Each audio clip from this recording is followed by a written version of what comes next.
Aku dan bayi kembarku ditelantarkan suamiku karena disuruh oleh mertua. Hingga suatu ketika kebenaran terungkap. Halo Bunda, selamat datang kembali ya. Semoga Bunda semuanya dalam keadaan sehat dan bahagia ya. Sebelum masuk ke ceritanya silahkan Bunda-Bunda semuanya absen terlebih dahulu ya. Bunda semuanya dari daerah mana saja. Yang sudah subscribe semoga rezekinya lancar ya.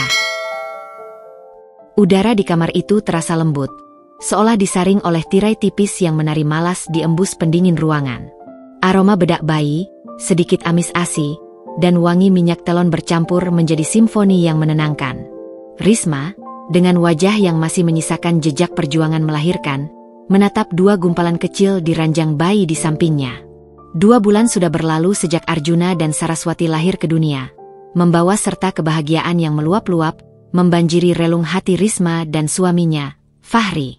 Risma, wanita dengan senyum sehangat mentari pagi, selalu dikenal sebagai pribadi yang tegar, meskipun ia menyimpan kelembutan hati yang rapuh. Ia menoleh ke suaminya yang sedang duduk di sofa, matanya terpejam, kelelahan setelah seharian bekerja di perusahaan kontraktor milik ayahnya. Sayang, jangan tidur di situ. Pindah ke ranjang, bisik Risma pelan, suaranya sedikit serak karena kurang tidur. Fahri membuka mata, pandangannya langsung tertuju pada Risma, kemudian beralih ke kedua bayinya. Wajah lelah Fahri segera berganti dengan pancaran cinta yang tak terhingga. Fahri, sosok pria yang selalu dihormati karena ketulusannya dan sikapnya yang santun, sejak menikah dengan Risma 4 tahun lalu, tak pernah sedikit pun menunjukkan sikap tidak adil. Sebentar, Riz. Aku cuma ingin menikmati pemandangan ini, jawab Fahri, suaranya dalam dan penuh kasih. Ia bangkit, mendekati ranjang bayi, dan mengulurkan jari telunjuknya. Arjuna, si sulung kembar yang selalu tenang, meraih jari ayahnya dengan erat. Lihat, Riz. Jagoan kita tahu ayahnya lelah, gumam Fahri sambil tersenyum bangga. Aku tidak pernah menyangka, kehadiran mereka akan membuat kita sekaya ini. Kaya akan rasa syukur. Risma tertawa kecil. Benar. Saraswati juga makin lucu. Dia sudah mulai menanggapi suaraku. Saraswati, kembaran Arjuna yang lebih aktif dan ekspresif, tampak tersenyum dalam tidurnya. Mereka anugerah terindah kita. Aku akan bekerja lebih keras lagi, demi kalian berdua, demi keluarga kecil kita, janji Fahri, meraih tangan Risma dan mengecupnya lembut. Kehidupan rumah tangga mereka, yang dibangun dari cinta sederhana di bangku kuliah, selalu diliputi kehangatan.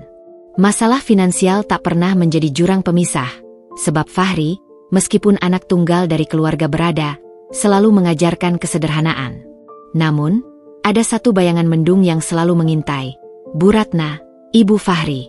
Bu Ratna, seorang wanita sosialita yang anggun namun keras hati. Ia adalah sosok dominan yang terbiasa mengatur segala hal, termasuk kehidupan Fahri. Sejak awal, Bu Ratna tidak pernah sepenuhnya menerima Risma. Baginya, Risma yang hanya lulusan tata busana, tidak sepadan dengan status sosial mereka. Kamu terlalu lembut, Risma. Seharusnya kamu bisa mencari menantu dari kalangan atas. Seringkali Bu Ratna mengatakan hal itu di depan Risma, seolah Risma adalah kekecewaan berjalan bagi putranya. Pagi itu, suasana ceria di rumah mereka tiba-tiba digantikan oleh ketegangan yang pekat, seolah lapisan udara dipenuhi duri. Bel berbunyi nyaring. Dan tak lama kemudian, Bu Ratna masuk tanpa ketuk. Ia diantar oleh seorang supir pribadi, dengan penampilan yang selalu sempurna, menjinjing tas tangan mahal. Fahri, kenapa kamu masih di sini? Kamu sudah telat menghadiri rapat penting itu, Nak, seru Bu Ratna, nadanya tajam dan penuh penekanan. Ia bahkan tidak menyapa Risma yang sedang menggendong Saraswati. Fahri segera berdiri. Astaga, Ibu. Aku lupa. Tadi malam aku begadang menjaga anak-anak, jelas Fahri, mencoba meredakan kemarahan ibunya. Bu Ratna mendengus, pandangannya menyapu Risma dari ujung kaki ke ujung kepala, seolah Risma adalah debu yang menempel di perabotan. Menjaga anak? Tugas istri seharusnya memastikan suaminya prima untuk bekerja, Fahri. Bukan malah menyibukkan dia dengan hal-hal remeh. Risma merasakan pipinya memanas. Ia berusaha keras menahan diri. Selamat pagi, Bu. Saya bisa mengurus anak-anak sendiri. Fahri hanya membantu sebentar, kata Risma, mencoba menyuarakan posisinya dengan sopan. Bu Ratna hanya melirik Risma sekilas. Tidak usah ikut campur, Risma. Ini urusan aku dan Fahri. Lagi pula, ia mendekati ranjang Arjuna dan memandang si kembar dengan sorot mata aneh. Ada kilatan tidak suka, bahkan jijik, di matanya. 2 anak sekaligus? Itu hanya akan jadi beban. Mereka membuat hidup Fahri semakin sulit. Seharusnya kamu tahu diri, Risma. Apa yang kamu harapkan dari 2 anak sekaligus? Biaya sekolah, biaya hidup, belum lagi mereka ini kembar. Kamu pikir Fahri bisa menanggungnya sendirian? Jantung Risma serasa diremas. Bu, mereka cucu ibu. Mereka anugerah. Kami bahagia. Risma mencoba menjelaskan dengan suara bergetar. Bahagia? Kebahagiaan tidak bisa membayar tagihan, Risma. Kamu hanya akan menghambat karir Fahri. Kamu tahu, di perusahaan, posisi Fahri sedang terancam. Pesaingnya sangat kuat. Dia butuh fokus total, bukan malah direpotkan dengan popok dan tangisan bayi. Bu Ratna meninggikan suaranya. Fahri, yang tidak tahan melihat Risma diserang, segera menyela. Ibu, cukup. Jangan bicara begitu. Risma istriku, dan mereka anak-anakku. Aku tidak keberatan mengurus mereka. Oh, kamu membelanya? Kamu sudah lupa, Fahri, apa yang sudah kita rencanakan? Demi masa depanmu, nak, kamu harus fokus pada perusahaan dan proyek besar itu, bukan pada hal-hal yang tidak penting ini. Bu Ratna berbisik tajam, kata-katanya penuh tekanan. Fahri terlihat menelan ludah, matanya memancarkan kegelisahan yang mendalam. Bu Ratna menoleh kembali ke Risma, senyum sinisnya terukir dingin. Aku tidak ingin melihat Fahri menderita karena pilihan yang salah. Pikirkan ini baik-baik, Risma. Demi masa depan Fahri. Setelah melontarkan ancaman terselubung itu, Bu Ratna pergi dengan langkah anggun, meninggalkan keheningan yang menyesakan. Risma merasakan hawa dingin merambat di punggungnya. Ia menatap Fahri. Apa yang direncanakan ibumu, Fahri? Rencana apa yang melibatkanmu? Fahri tampak linglung. Ia menghindari tatapan mata Risma, mengalihkan pandangannya ke jendela, seolah mencari jawaban di luar sana. Tidak ada apa-apa, Riz. Ibu hanya khawatir berlebihan. Dia hanya ingin yang terbaik untukku. Jawabnya cepat, terlalu cepat. Fahri, aku mengenalmu. Matamu tidak bisa berbohong. Ada yang kamu sembunyikan, desak Risma, mendekat. Tidak ada, sayang. Sudah, jangan dipikirkan. Aku janji, aku akan selesaikan urusan dengan ibu. Fokus saja merawat anak-anak. Fahri memeluk Risma sekilas, terkesan tergesa-gesa. Ia mengambil kunci mobil dan tas kerjanya. Aku harus pergi sekarang. Ada rapat penting. Aku mencintai kalian. Ia pergi dengan cepat, bahkan tanpa mencium kening kedua anaknya seperti biasa. Risma berdiri mematung. Kata-kata Bu Ratna, tatapan anehnya pada si kembar, dan kegelisahan Fahri, semua terasa seperti pecahan kaca yang menusuk-nusuk hati Risma. Malam harinya, setelah Risma selesai menyusui dan menidurkan si kembar, ia mencoba menelepon Fahri. Tidak diangkat. Risma merasa cemas. Ia tahu Fahri tidak pernah seperti ini. Kepergiannya sore tadi terasa terburu-buru, seperti ada bayangan yang mengejarnya. Tiba-tiba, ponsel Fahri yang tertinggal di laci meja nakas berdering. Nama Bu Ratna tertera di layar. Risma ragu, tapi demi meredakan kecemasannya, ia mengangkatnya. Fahri, kamu sudah memutuskan? Ingat, nak, hanya ini jalannya. Kalau kamu menolak, semua yang sudah ayahmu bangun akan hancur. Dan ingat, mereka adalah kutukan bagi keluarga kita. Kamu harus pilih, perusahaan dan masa depanmu, atau mereka. Suara Bu Ratna di seberang sana terdengar dingin, penuh perintah, dan sedikit panik. Jantung Risma berdetak tak keruan. Tubuhnya kaku, darahnya seolah berhenti mengalir. Kutukan? Apa yang dimaksud Bu Ratna? Aku tidak sanggup, Bu. Mereka darah dagingku. Terdengar suara lirih Fahri dari latar belakang. seolah ponsel itu dalam mode speaker dan Fahri sedang berada di dekat Bu Ratna. Fahri tidak tahu Risma yang mengangkat teleponnya.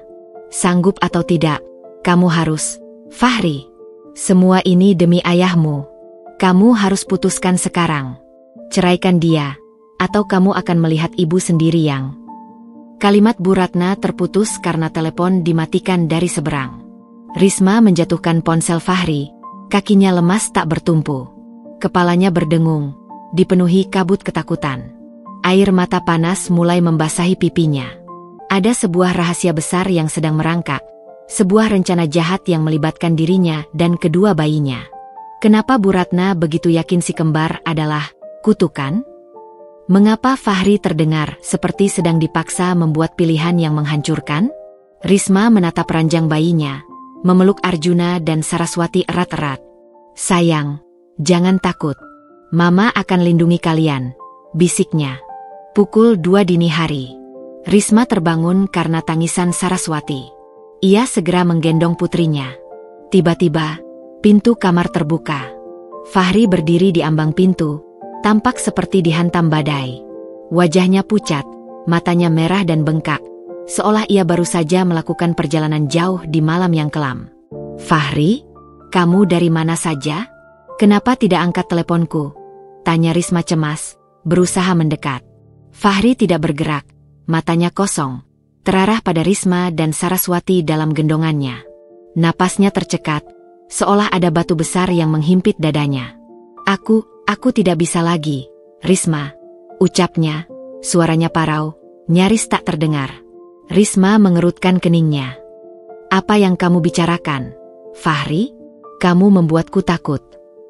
Fahri melangkah maju, tangannya gemetar. Ia mengambil napas panjang, dan kalimat yang keluar dari mulutnya terasa seperti belati dingin yang menghujam jantung Risma. Aku menceraikanmu, Risma.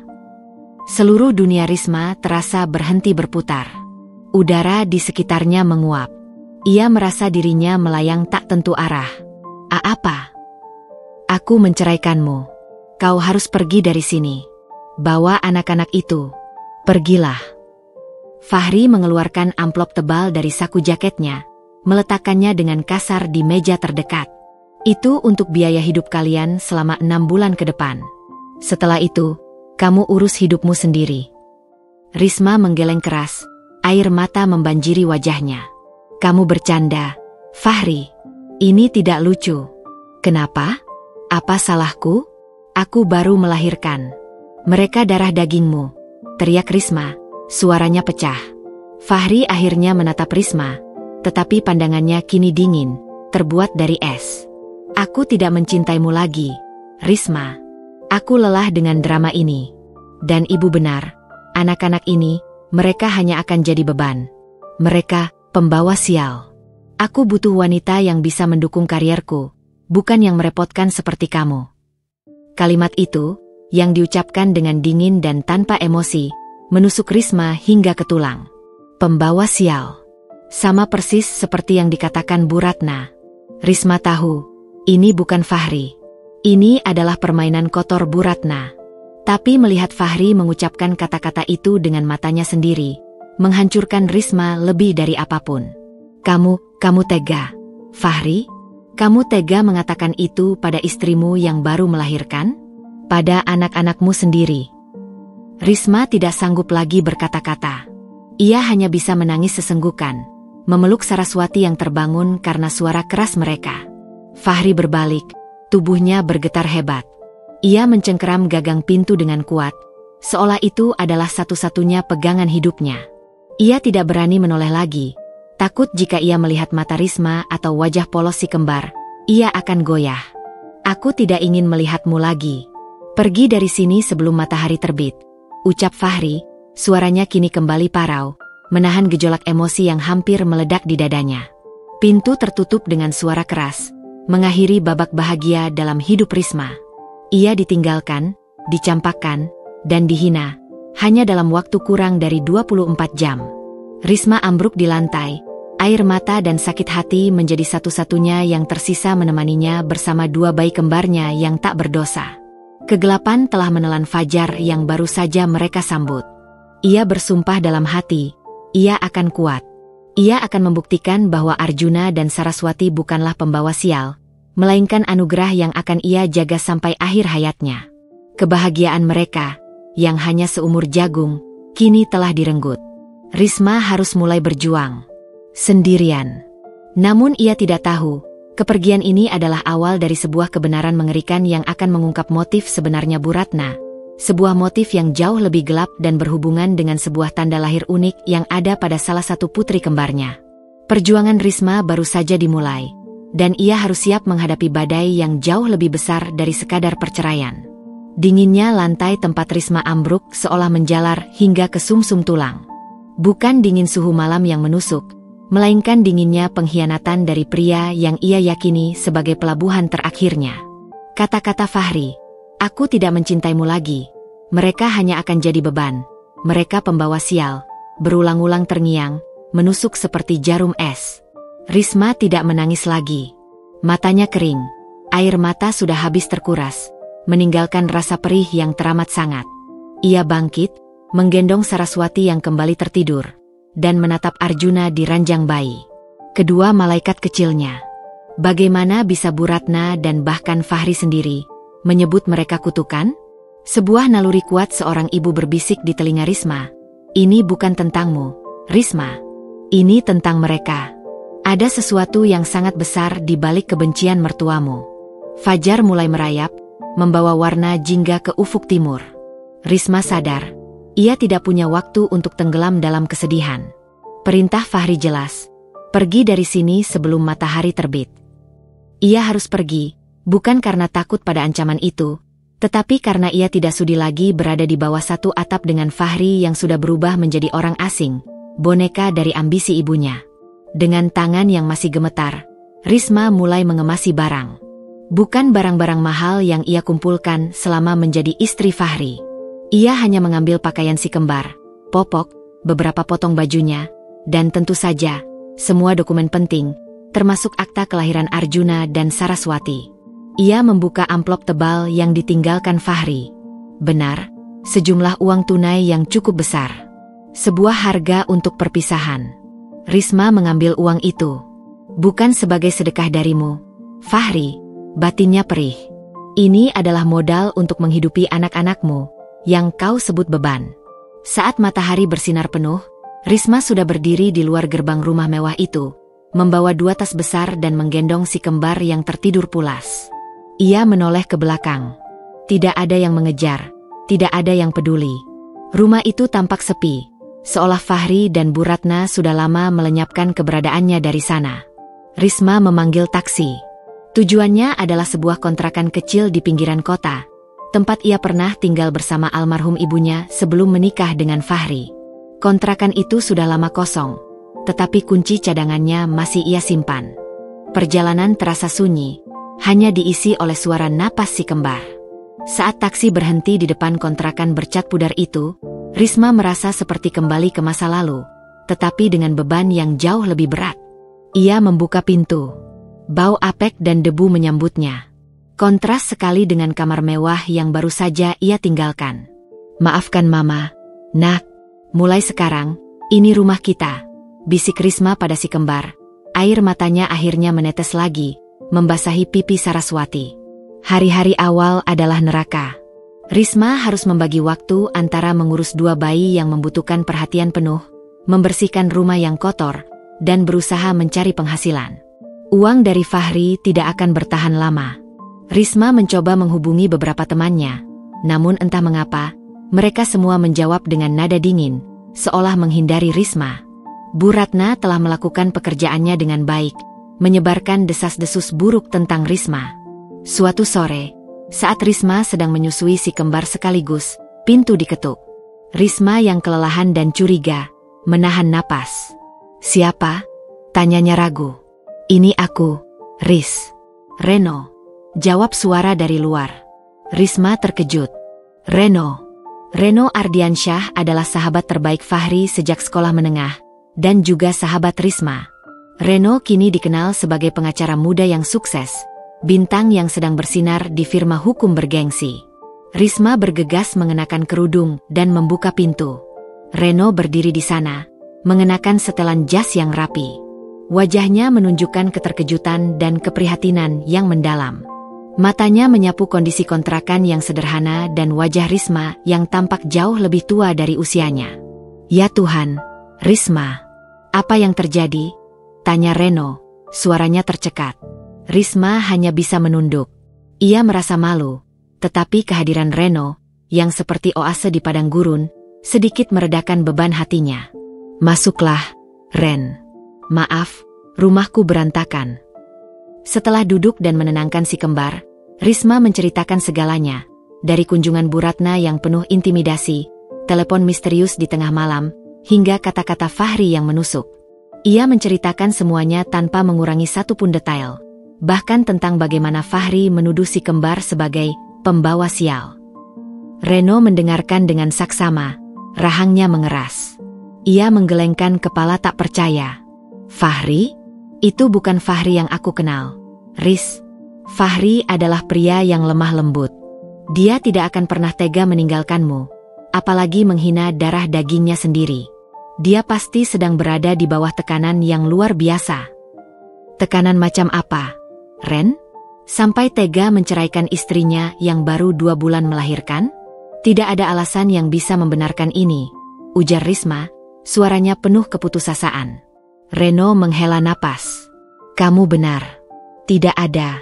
Tapi Bu Ratna, dia adalah wanita yang bisa melakukan apapun untuk mendapatkan apa yang dia mau.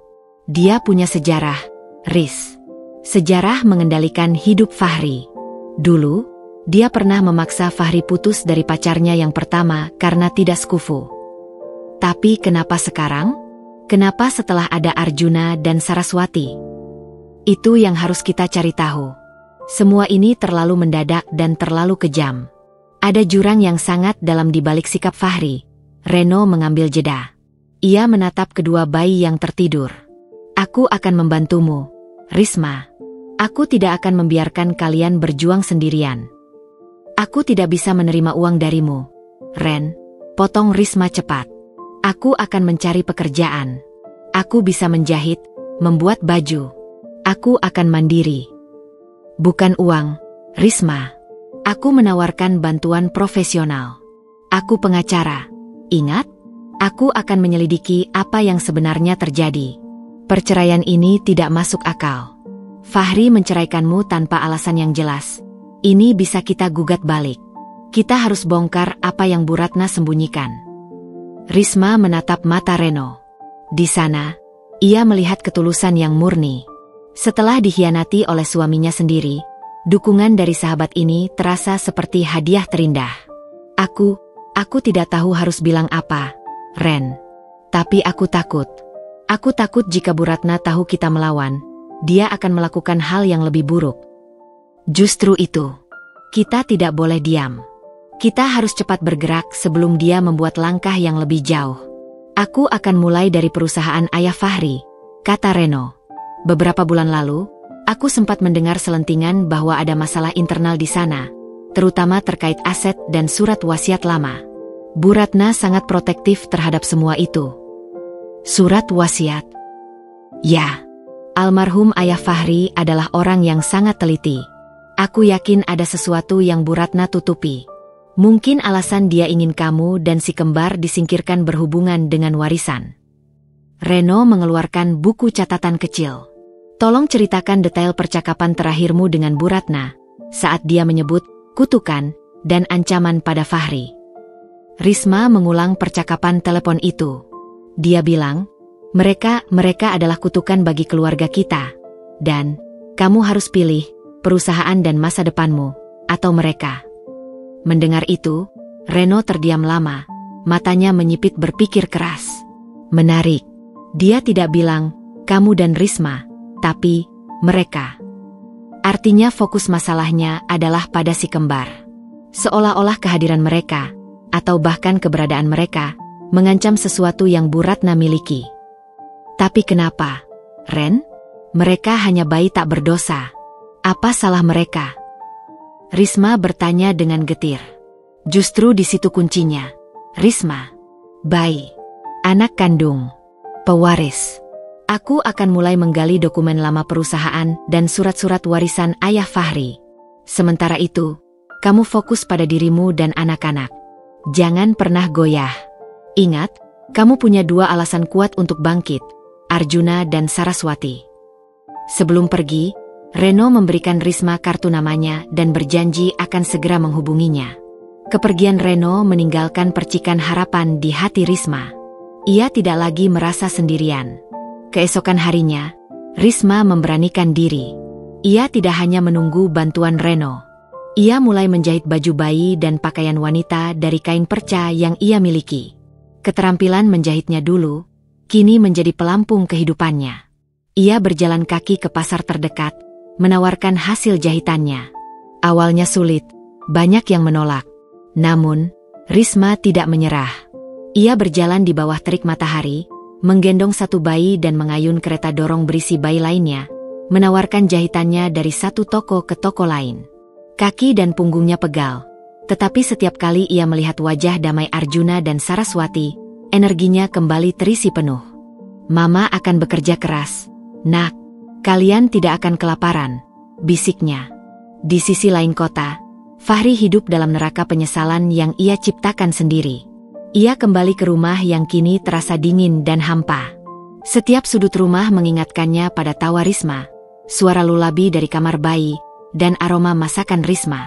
Bu Ratna, seolah membaca pikiran putranya, selalu ada, mengawasinya, memastikan Fahri tidak melakukan kesalahan. Kamu sudah melakukan hal yang benar. Nak, perusahaan ini adalah peninggalan ayahmu. Kamu harus menjaganya. Jangan biarkan orang luar mengacaukan segalanya, ujar Bu Ratna, malam itu di meja makan yang besar dan sepi. Apakah harus sekejam itu, Bu? Risma dan anak-anak. Suara Fahri terdengar pilu. Kejam? Aku menyelamatkanmu. Fahri, aku menyelamatkan masa depanmu. Percayalah pada ibu. Mereka adalah duri dalam dagingmu. Mereka adalah kutukan. Bu Ratna menekan kata terakhir. Matanya memancarkan ketakutan yang aneh. Kutukan macam apa, Bu? Jelaskan padaku. Mereka bayi tak berdosa. Fahri membentak. Untuk pertama kalinya ia berani meninggikan suara pada ibunya. Bu Ratna seketika terdiam. Wajahnya pucat pasi. Ia menatap Fahri dengan tatapan tajam. Jangan mempertanyakan keputusan ibu, Fahri. Cukup jalani. Kamu sudah menceraikannya. Sekarang fokus pada pekerjaan. Lupakan mereka. Lupakan semuanya. Keesokan harinya, Bu Ratna membawa Fahri ke sebuah pertemuan penting, memaksa Fahri menandatangani beberapa dokumen terkait penjualan sebagian kecil aset perusahaan, dengan alasan untuk restrukturisasi. Fahri yang masih linglung dan di bawah tekanan, menuruti. Ia sama sekali tidak menyadari bahwa setiap langkah yang ia ambil, setiap lembar kertas yang ia tanda tangani, adalah bagian dari jaring laba-laba yang sedang dirajut oleh Bu Ratna, menjauhkan segala hal yang seharusnya menjadi hak Fahri dan Risma, dan yang paling penting, hak kedua anaknya. Fahri, si suami yang pengecut, tanpa sadar menjadi alat perusak kehidupannya sendiri. Sementara di kota yang sama, Risma sedang berjuang sekuat tenaga, membiarkan luka hatinya menjadi cambuk yang mendorongnya untuk bertahan, demi 2 nyawa kecil yang kini adalah satu-satunya tujuan hidupnya. Kebenaran yang tersembunyi di balik kata, kutukan, dan dokumen perusahaan, perlahan mulai menarik tirainya. 3 minggu berlalu sejak Risma memulai hidupnya yang baru.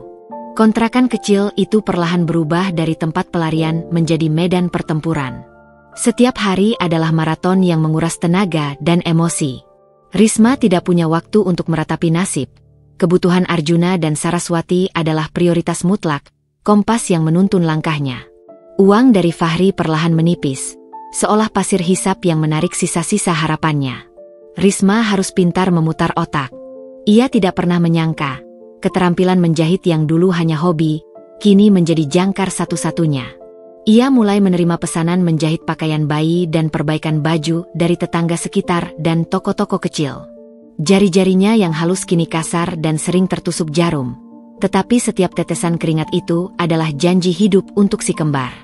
Malam itu, setelah berhasil menyelesaikan 2 potong gaun bayi pesanan, Risma duduk di lantai, bersandar pada dinding yang dingin. Saraswati tidur di pelukannya, sementara Arjuna tertidur pulas di sebelah. "Kamu anak baik, nak. Kalian berdua. Mama bangga," bisiknya lembut, mengusap pipi Saraswati. Rasa lelahnya terasa seperti selimut besi yang membungkus seluruh tubuhnya. Namun hatinya terasa sedikit ringan karena hari ini ia bisa membeli susu formula ekstra. Di tengah keheningan yang mulai terasa nyaman, ponsel Risma bergetar. Sebuah pesan dari Reno. "Ris, aku sudah mendapatkan beberapa informasi awal. Ini lebih rumit dari yang kita duga. Aku butuh bertemu, tapi jangan di rumahmu. Bisakah kita bertemu di kafe di Jalan Merpati besok siang, saat si kembar tidur?" Risma segera membalas, menyetujui. Ia tahu Reno tidak akan main-main. Rasa penasaran bercampur cemas meluap-luap dalam dadanya. Ia yakin, kepergian Fahri adalah puncak gunung es dari masalah yang jauh lebih besar. Siang hari berikutnya, Risma tiba di kafe dengan kereta dorong kembar. Arjuna dan Saraswati, berkat usaha keras Risma, sudah menyesuaikan diri dengan jadwal tidur yang teratur. Mereka tertidur pulas, membiarkan Risma menikmati secangkir teh panas yang sudah lama ia rindukan. Reno sudah menunggu di sudut, membaca dokumen. Ketika melihat Risma, ia segera berdiri. "Kamu terlihat lebih tegar, Ris," puji Reno, nadanya penuh penghargaan. Risma tersenyum getir. "Tidak ada pilihan lain, Ren. Jika aku lemah, siapa yang akan melindungi mereka?" Ia menunjuk ke arah si kembar dengan dagunya. "Baiklah, mari kita bicara serius." Reno menurunkan nada suaranya. "Aku sudah mencoba mencari tahu apa yang terjadi di internal perusahaan mendiang ayah Fahri. Aku menemukan beberapa kejanggalan. Bu Ratna tidak hanya mengendalikan Fahri, tapi juga seluruh aset perusahaan." Risma menyimak dengan penuh perhatian. "Aset? Kenapa dia begitu ngotot? Bukankah semuanya akan jatuh ke tangan Fahri sebagai anak tunggal?" "Itu yang kita yakini, Risma. Tapi ada yang tidak beres dengan surat wasiat yang lama. Surat wasiat asli ayah Fahri menghilang, dan yang ada sekarang adalah surat wasiat yang dikeluarkan 6 bulan sebelum kamu diceraikan Fahri. Isinya? Memberikan kendali penuh atas mayoritas aset kepada Bu Ratna, dengan Fahri hanya sebagai manajer operasional. 6 bulan sebelum perceraian." Risma memotong, matanya membesar. "Persis sebelum aku hamil besar." "Tepat. Dan ada satu klausul yang sangat aneh dalam wasiat yang baru ini. Klausul yang melarang Fahri menikah lagi dengan wanita yang membawa aib atau mengandung kutukan." Reno berbisik, mengutip kata-kata yang sama persis dengan yang diucapkan Bu Ratna. "Aku curiga Bu Ratna merekayasa wasiat ini dan menggunakan kata-kata itu sebagai senjata untuk memaksa Fahri menceraikanmu. Tapi, kenapa dia harus repot-repot merekayasa wasiat jika pada akhirnya Fahri tetap akan mewarisi semua?" Reno menghela napas. "Di sini letak keanehannya. Aku menggali lebih jauh dan menemukan seorang mantan notaris yang pernah bekerja untuk ayah Fahri. Dia bilang, ayah Fahri pernah bercerita tentang wasiat yang sangat rahasia. Wasiat itu dibuat bertahun-tahun lalu, dan isinya sangat spesifik. Warisan utama akan jatuh ke tangan satu-satunya keturunan yang memiliki tanda khusus." Risma merasakan dinding kecurigaan mulai runtuh, memperlihatkan jurang misteri yang lebih dalam. "Tanda khusus? Maksudmu tanda lahir?" Dia tidak menjelaskan secara detail, tapi dia bilang tanda itu unik, tidak biasa, dan berhubungan dengan garis keturunan yang sah. Garis keturunan yang Bu Ratna selalu benci, jelas Reno. "Aku curiga, keturunan yang dimaksud adalah anak dari ayah Fahri dari hubungan sebelum dengan Bu Ratna, atau keturunan dari garis keluarga yang lain." Risma merenung, memutar balik ingatannya. Kata-kata Bu Ratna, mereka adalah kutukan, kini memiliki bobot yang berbeda. Itu bukan sekadar hinaan, itu adalah ketakutan yang nyata. "Ren, apa kamu tahu kalau Saraswati?" Risma berhenti, ragu.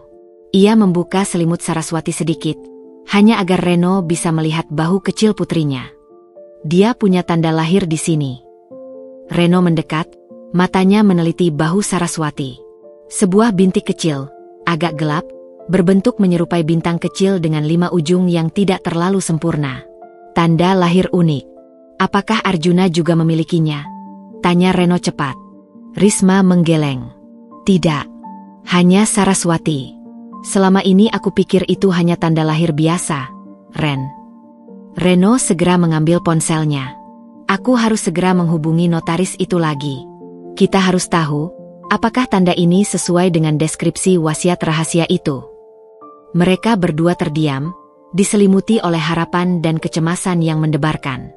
Mereka tidak menyadari, pertemuan mereka di kafe itu diam-diam dipantau. Di kantor megah perusahaan, Fahri duduk di mejanya, tampak lesu. Ia menandatangani tumpukan dokumen tanpa membacanya. Pikirannya melayang pada Risma dan si kembar. Ia tahu ia telah menghancurkan hidupnya, tetapi bayangan wajah ibunya yang memohon dan mengancam selalu menghantuinya. Tiba-tiba, telepon meja berdering. Suara Bu Ratna terdengar tajam. Fahri, kamu harus segera temui ibu sekarang. Di rumah. Sekarang juga. Fahri segera menuju rumah. Bu Ratna sudah menunggu di ruang tamu. Wajahnya merah padam. Ia melempar sebuah foto hasil bidikan jarak jauh di hadapan Fahri. Foto Risma yang sedang bertemu dengan Reno di kafe. Jelaskan ini, Fahri. Istrimu yang tidak tahu diuntung itu sekarang sedang bersekongkol dengan Reno. Pengacara sialan itu. Mereka pasti sedang merencanakan tuntutan balik. Seru Bu Ratna, suaranya naik 1 oktav. Fahri mengambil foto itu. Ia melihat Risma, tampak lelah tapi tegar, berbicara serius dengan Reno. Rasa cemburu bercampur dengan kekhawatiran melanda dirinya. Mungkin mereka hanya bertemu biasa, Bu. Mereka kan memang sahabat lama. Biasa. Kamu tidak tahu betapa bahayanya Reno. Dia sangat pintar. Dia pasti sedang mengorek-ngorek masa lalu kita. Aku sudah bilang, jangan pernah biarkan wanita itu punya celah. Bu Ratna menunjuk foto itu dengan jari gemetar. Cepat, telepon Risma. Ancam dia agar menjauhi Reno. Katakan padanya, jika dia berani macam-macam, aku akan pastikan dia kehilangan hak asuh atas anak-anak itu. Fahri merasa seluruh tubuhnya memberontak. Ia tidak tahan lagi. Kebencian ibunya terhadap Risma dan si kembar kini terasa sangat tidak wajar. Tidak hanya sekadar ketidaksetujuan sosial. Bu, kenapa ibu begitu takut pada Risma? Kenapa ibu begitu ngotot menyebut anak-anakku kutukan? Tanya Fahri, nadanya kini tegas, bukan lagi memohon. Bu Ratna terkejut dengan keberanian Fahri. Wajahnya berubah pucat. Itu bukan urusanmu, Fahri. Cukup ikuti saja perintah ibu. Aku butuh tahu, Bu. Sebelum aku memutuskan sesuatu yang lebih ekstrim, ancam Fahri. Melihat Fahri mulai memberontak, Bu Ratna terpaksa menggunakan senjata andalannya, manipulasi emosional. Ia mendekati Fahri, air mata palsu mulai menggenang di pelupuk matanya. Anakku, tahukah kamu betapa berat hidup ibu setelah ayahmu meninggal? Ibu berjuang sendirian. Ibu tidak ingin melihatmu mengulangi kesalahan ayahmu. Ibu hanya ingin kamu aman. Nak, ibu melakukan semua ini demi kita. Demi perusahaan ini. Mereka adalah bahaya yang nyata bagi kita. Fahri, percayalah pada ibumu. Fahri terdiam. Tekanan emosional itu kembali mencekiknya. Rasa bersalah karena telah meninggalkan ibunya sendirian setelah ayahnya meninggal. Rasa takut kehilangan satu-satunya keluarga yang tersisa.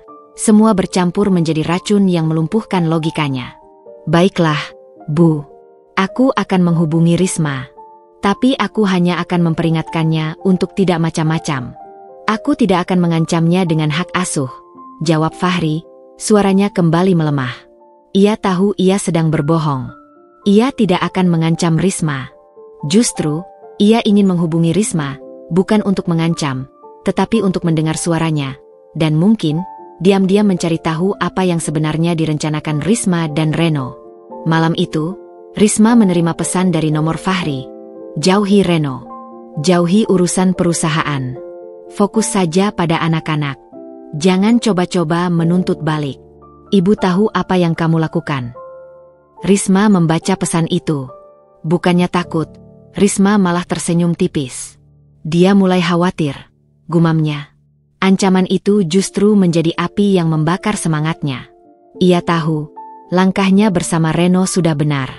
Mereka sudah berada di jalur yang tepat, mengorek-ngorek sumur rahasia yang ingin Bu Ratna kubur dalam-dalam.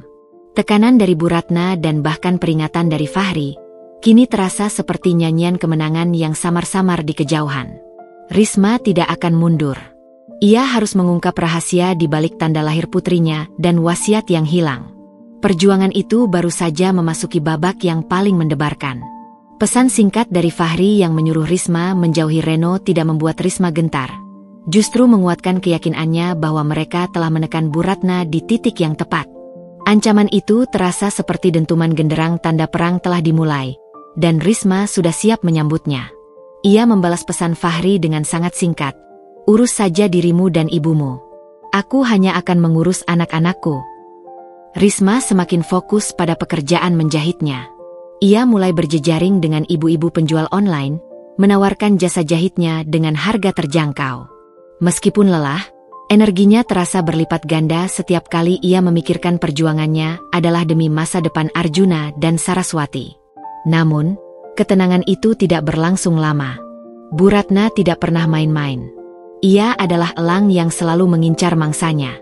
Siang itu, ketika Risma baru saja selesai memandikan si kembar dan sedang menjemur pakaian di halaman depan kontrakan, sebuah mobil mewah berhenti mendadak di depan rumahnya. Pintu mobil terbuka, dan Bu Ratna turun dengan wajah kaku dan aura dominasi yang tebal. Ia mengenakan kacamata hitam besar, seolah tak sudi melihat dunia di sekitarnya. Ternyata begini tempat tinggalmu sekarang, cibir Bu Ratna, pandangannya merendahkan, menyapu kontrakan Risma yang sederhana. Bau anyir dan pengap. Kasihan sekali cucu-cucuku harus tinggal di tempat kotor seperti ini. Risma berdiri tegak, memeluk Arjuna erat-erat, sementara Saraswati ia amankan dalam gendongan kainnya. Ia menyambut serangan itu tanpa mundur sedikitpun. Selamat datang, Bu Ratna. Tapi saya tidak ingat pernah mengundang Anda. Tempat ini memang sederhana, tapi di sini kami merasa aman. Dan anak-anak saya sehat, terima kasih. Bu Ratna tertawa sinis, tawa yang menusuk telinga seperti pecahan kaca. Sehat? Kamu pikir kesehatan bisa diukur dari pipi gembul itu, Risma? Mereka butuh gizi terbaik, pendidikan terbaik, dan lingkungan yang layak. Kamu, dengan pekerjaan jahit yang tidak seberapa itu, tidak akan pernah bisa memberikannya. Bu Ratna melangkah mendekat, matanya menatap tajam ke arah Arjuna. Aku sudah memikirkannya baik-baik. Kamu serahkan saja si kembar padaku. Aku akan berikan kehidupan yang jauh lebih baik daripada di gubuk reot ini. Aku akan pastikan mereka tumbuh sebagai pewaris sejati, bukan sebagai anak dari seorang penjahit kecil. Risma merasakan kobaran api amarah di dadanya. Kali ini, Bu Ratna sudah melewati batas. Tidak akan, Bu. Mereka anak-anak saya. Saya yang melahirkan mereka. Saya yang merawat mereka. Ibu tidak punya hak. Aku nenek mereka. Dan aku punya hak untuk menyelamatkan garis keturunan kami dari kemiskinan dan ketidaklayakanmu. Bu Ratna tiba-tiba mengubah taktiknya. Atau, kamu sengaja ingin membuat Fahri dan aku menderita? Kamu sengaja menggunakan anak-anak ini agar Fahri kembali padamu, bukan? Risma menggeleng, hatinya sakit dituduh serendah itu. Saya tidak pernah berpikir untuk kembali pada Fahri yang pengecut itu, Bu. Saya hanya ingin hak anak-anak saya aman. Dan saya tidak akan pernah menyerahkan mereka, apalagi pada orang yang menyebut mereka kutukan. Risma menekankan kata terakhir, ingin melihat reaksi Bu Ratna. Wajah Bu Ratna yang tadinya angkuh, kini berubah tegang. Matanya menyipit penuh kecurigaan. Apa maksudmu? Siapa yang bilang begitu? Fahri yang mengatakannya, Bu. Dia bilang ibu menyuruhnya. Mengapa, Bu? Kenapa ibu begitu takut pada kehadiran mereka? Kenapa ibu begitu membenci Saraswati dan Arjuna? Tuntut Risma. Bu Ratna terdiam sejenak. Wajahnya kembali dipasang topeng dingin. Itu hanya alasan yang Fahri pakai agar kamu pergi tanpa melawan. Anak itu memang bodoh. Sudah aku bilang, Risma. Aku ingin yang terbaik untuk Fahri. Dan kamu serta bebanmu ini hanya akan menghambat karirnya. Pikirkan ulang tawaranku. Serahkan mereka, dan aku akan memberikan sejumlah uang besar. Jauh lebih besar dari yang diberikan Fahri. Tawaran ibu tidak akan pernah bisa membeli cinta saya pada anak-anak saya. Bu, kata Risma mantap. Ia menunjuk ke gerbang. Sekarang, pergilah. Jika ibu datang lagi tanpa izin, saya tidak akan segan meminta bantuan Reno untuk melaporkan Anda atas pelecehan dan intimidasi. Mendengar nama Reno, Bu Ratna memucat sedikit. Kamu berani mengancamku, Risma? Ingat, kamu hanya seorang penjahit kecil yang tidak punya apa-apa. Jangan buat aku marah. Jika aku marah, aku bisa pastikan kamu tidak hanya kehilangan hak asuh, tapi juga tempat tinggalmu ini. Bu Ratna pergi dengan langkah tergesa-gesa, meninggalkan Risma dengan napas terengah dan jantung berdebar kencang. Ancaman Bu Ratna terasa seperti bayangan hitam yang melayang di atas kehidupan mereka. Risma tahu, ini bukan akhir. Justru ini adalah konfirmasi bahwa ada sesuatu yang sangat penting pada si kembar. Sesuatu yang Bu Ratna takuti setengah mati. Sementara itu, di kantornya yang mewah, Fahri hidup dalam penjara emas yang ia ciptakan sendiri. Ia menjalani hari-hari tanpa gairah. Perusahaan berjalan, uang mengalir, tetapi hatinya kering kerontang. Keputusan menceraikan Risma terasa seperti batu timah yang memberati jiwanya. Ia mencoba menghubungi Reno, tetapi Reno selalu menolak panggilan Fahri. Fahri tahu, Reno sedang membela Risma, dan itu membuatnya merasa semakin bersalah dan terisolasi.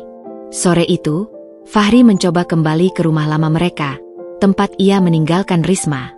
Rumah itu terasa dingin. Hanya ada Bu Ratna yang menyambutnya dengan wajah dingin. Ibu sudah bertemu Risma, kata Bu Ratna, sambil menyesap tehnya dengan santai, seolah baru saja membicarakan cuaca. Dia menolak tawaranku. Dia keras kepala, dan sekarang dia bersekongkol dengan Reno. Dia berani mengancam ibu. Fahri mengerutkan kening. Risma mengancam ibu? Dia tidak mungkin melakukannya, Bu. Dia mengancam akan melaporkanku. Dia ingin memeras kita, Fahri. Dia ingin mengganggu kelancaran bisnis kita.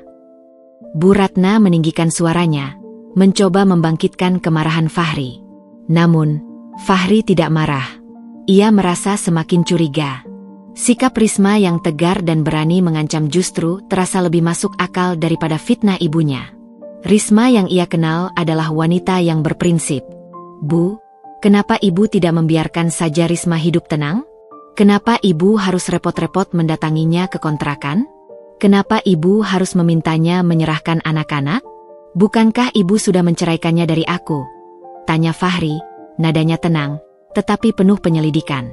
Bu Ratna meletakkan cangkir tehnya dengan keras. Aku hanya ingin memastikan dia tidak mengganggu kehidupanmu, Fahri. Dia adalah virus yang harus kita singkirkan secepatnya. Tapi kenapa harus dengan anak-anakku, Bu? Mereka cucu ibu sendiri. Anak-anak itu, mereka hanya akan menarik kita ke bawah. Lagi pula, Fahri, Bu Ratna mendekat, suaranya melunak, penuh kepalsuan. Ayahmu tidak akan senang jika tahu garis keturunan kita bercampur dengan wanita yang tidak jelas asalnya itu. Ingatlah, semua ini demi menjaga nama baik keluarga kita. Fahri menatap ibunya. Ia tidak lagi melihat cinta seorang ibu, melainkan hanya ambisi dan ketakutan yang membara. Dia ingat kata-kata Reno tentang wasiat yang hilang dan klausul aneh tentang kutukan. Perlahan, kepingan puzzle mulai terhubung. Kebencian Bu Ratna bukanlah sekadar ketidaksukaan sosial, melainkan ada motif tersembunyi yang berhubungan dengan warisan dan garis keturunan. Apa yang sebenarnya disembunyikan ibuku? Batin Fahri. Mengapa dia begitu takut pada dua bayi tak berdosa? Malam itu, Fahri tidak bisa tidur. Ia bangkit dan diam-diam memasuki ruang kerja almarhum ayahnya, yang kini hanya digunakan Bu Ratna untuk menyimpan dokumen. Dengan hati-hati, ia membuka lemari arsip. Tangannya meraih kotak dokumen lama yang bertuliskan, pribadi rahasia. Tepat saat Fahri menarik kotak itu, ponselnya bergetar. Sebuah pesan dari nomor tak dikenal. Carilah dokumen, testamen terlarang, ayahmu. Itu kunci kebenaran tentang kutukan yang Ibu Ratna takuti. Jantung Fahri berdegup kencang. Ia segera membuang ponselnya, menyalakan lampu kecil, dan membuka kotak itu. Di antara tumpukan polis asuransi dan surat-surat lama, ia menemukan sebuah amplop kekuningan yang tebal. Di sudut amplop itu, tertulis tangan almarhum ayahnya dengan tinta yang memudar, testamen terlarang. Rasa ingin tahu dan takut bercampur menjadi satu. Fahri membuka amplop itu dengan tangan gemetar. Di dalamnya, ada surat wasiat tulisan tangan, yang memuat detail mengejutkan. Almarhum ayah Fahri mencantumkan bahwa mayoritas aset perusahaannya akan diwariskan kepada keturunan yang sah, yang memiliki tanda lahir unik berupa bintang di bahu. Dan jika keturunan tersebut belum ditemukan saat dia meninggal, semua aset akan dikelola yayasan sosial, dan bukan jatuh ke tangan istri keduanya, Bu Ratna. Fahri tersentak. Tanda lahir bintang di bahu. Ia ingat sekilas pernah melihat tanda lahir di bahu kecil Saraswati saat ia menggendongnya. Ia kini mengerti. Ini bukan tentang aib atau karir. Ini tentang harta, kekuasaan, dan rahasia besar yang Bu Ratna coba kubur. Saraswati, putrinya yang ia tinggalkan dan sebut pembawa sial, ternyata adalah pewaris sejati dari kekayaan kakeknya. Fahri merasakan penyesalan yang membakar. Ia bukan hanya meninggalkan istrinya, tapi juga mengkhianati putrinya sendiri, demi ambisi ibunya. Air mata penyesalan mengalir deras. Ia harus bertindak. Ia harus segera menghubungi Risma, bukan untuk mengancam, melainkan untuk meminta maaf dan berdiri di sisi mereka. Sebelum Bu Ratna menyadari bahwa kebenaran kini telah terungkap, dan kunci itu ada di tangan Fahri. Dilema Fahri kini telah berakhir. Ia telah memilih sisi. Tangan Fahri menggenggam erat dokumen testamen terlarang, seolah itu adalah mata air yang baru ia temukan di tengah gurun penyesalan. Pengkhianatan terhadap Risma dan Saraswati, yang kini ia ketahui sebagai pewaris sejati kekayaan kakeknya, terasa seperti pedang bermata dua yang menusuknya. Ia telah menjadi boneka dalam drama ambisi Bu Ratna.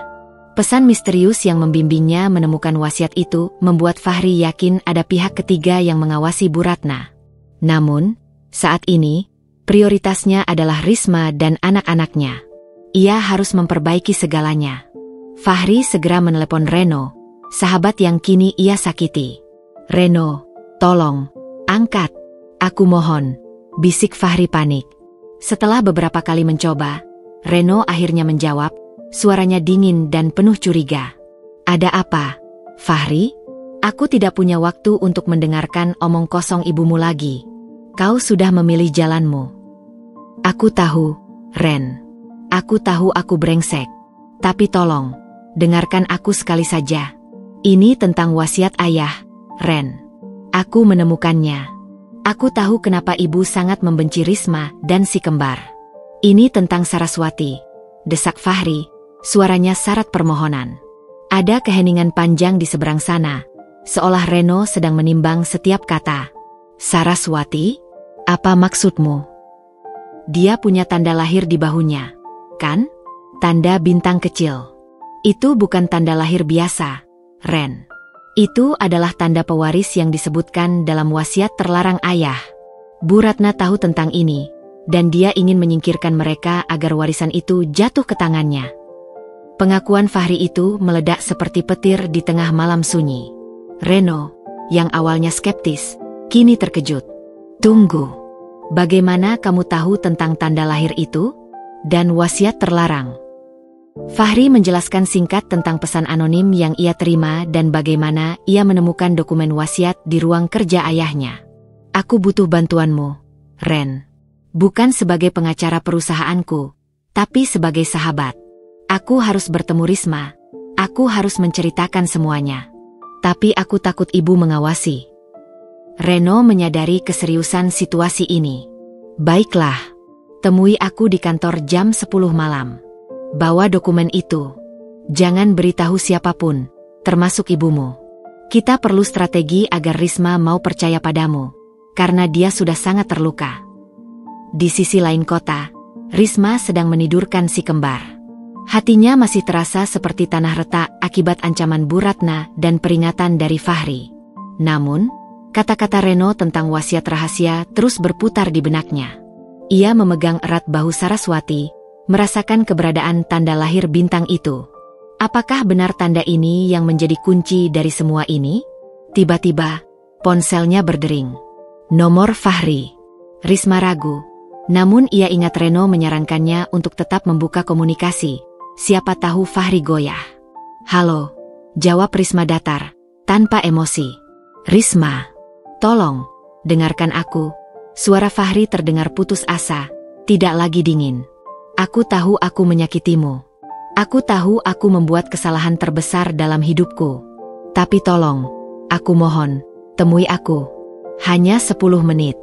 Ada sesuatu yang sangat penting, yang berhubungan dengan ibu dan anak-anak." Risma menghela napas panjang. "Kenapa aku harus percaya padamu, Fahri? Terakhir kali kita bertemu, kamu meninggalkanku dan menyebut anak-anakku pembawa sial.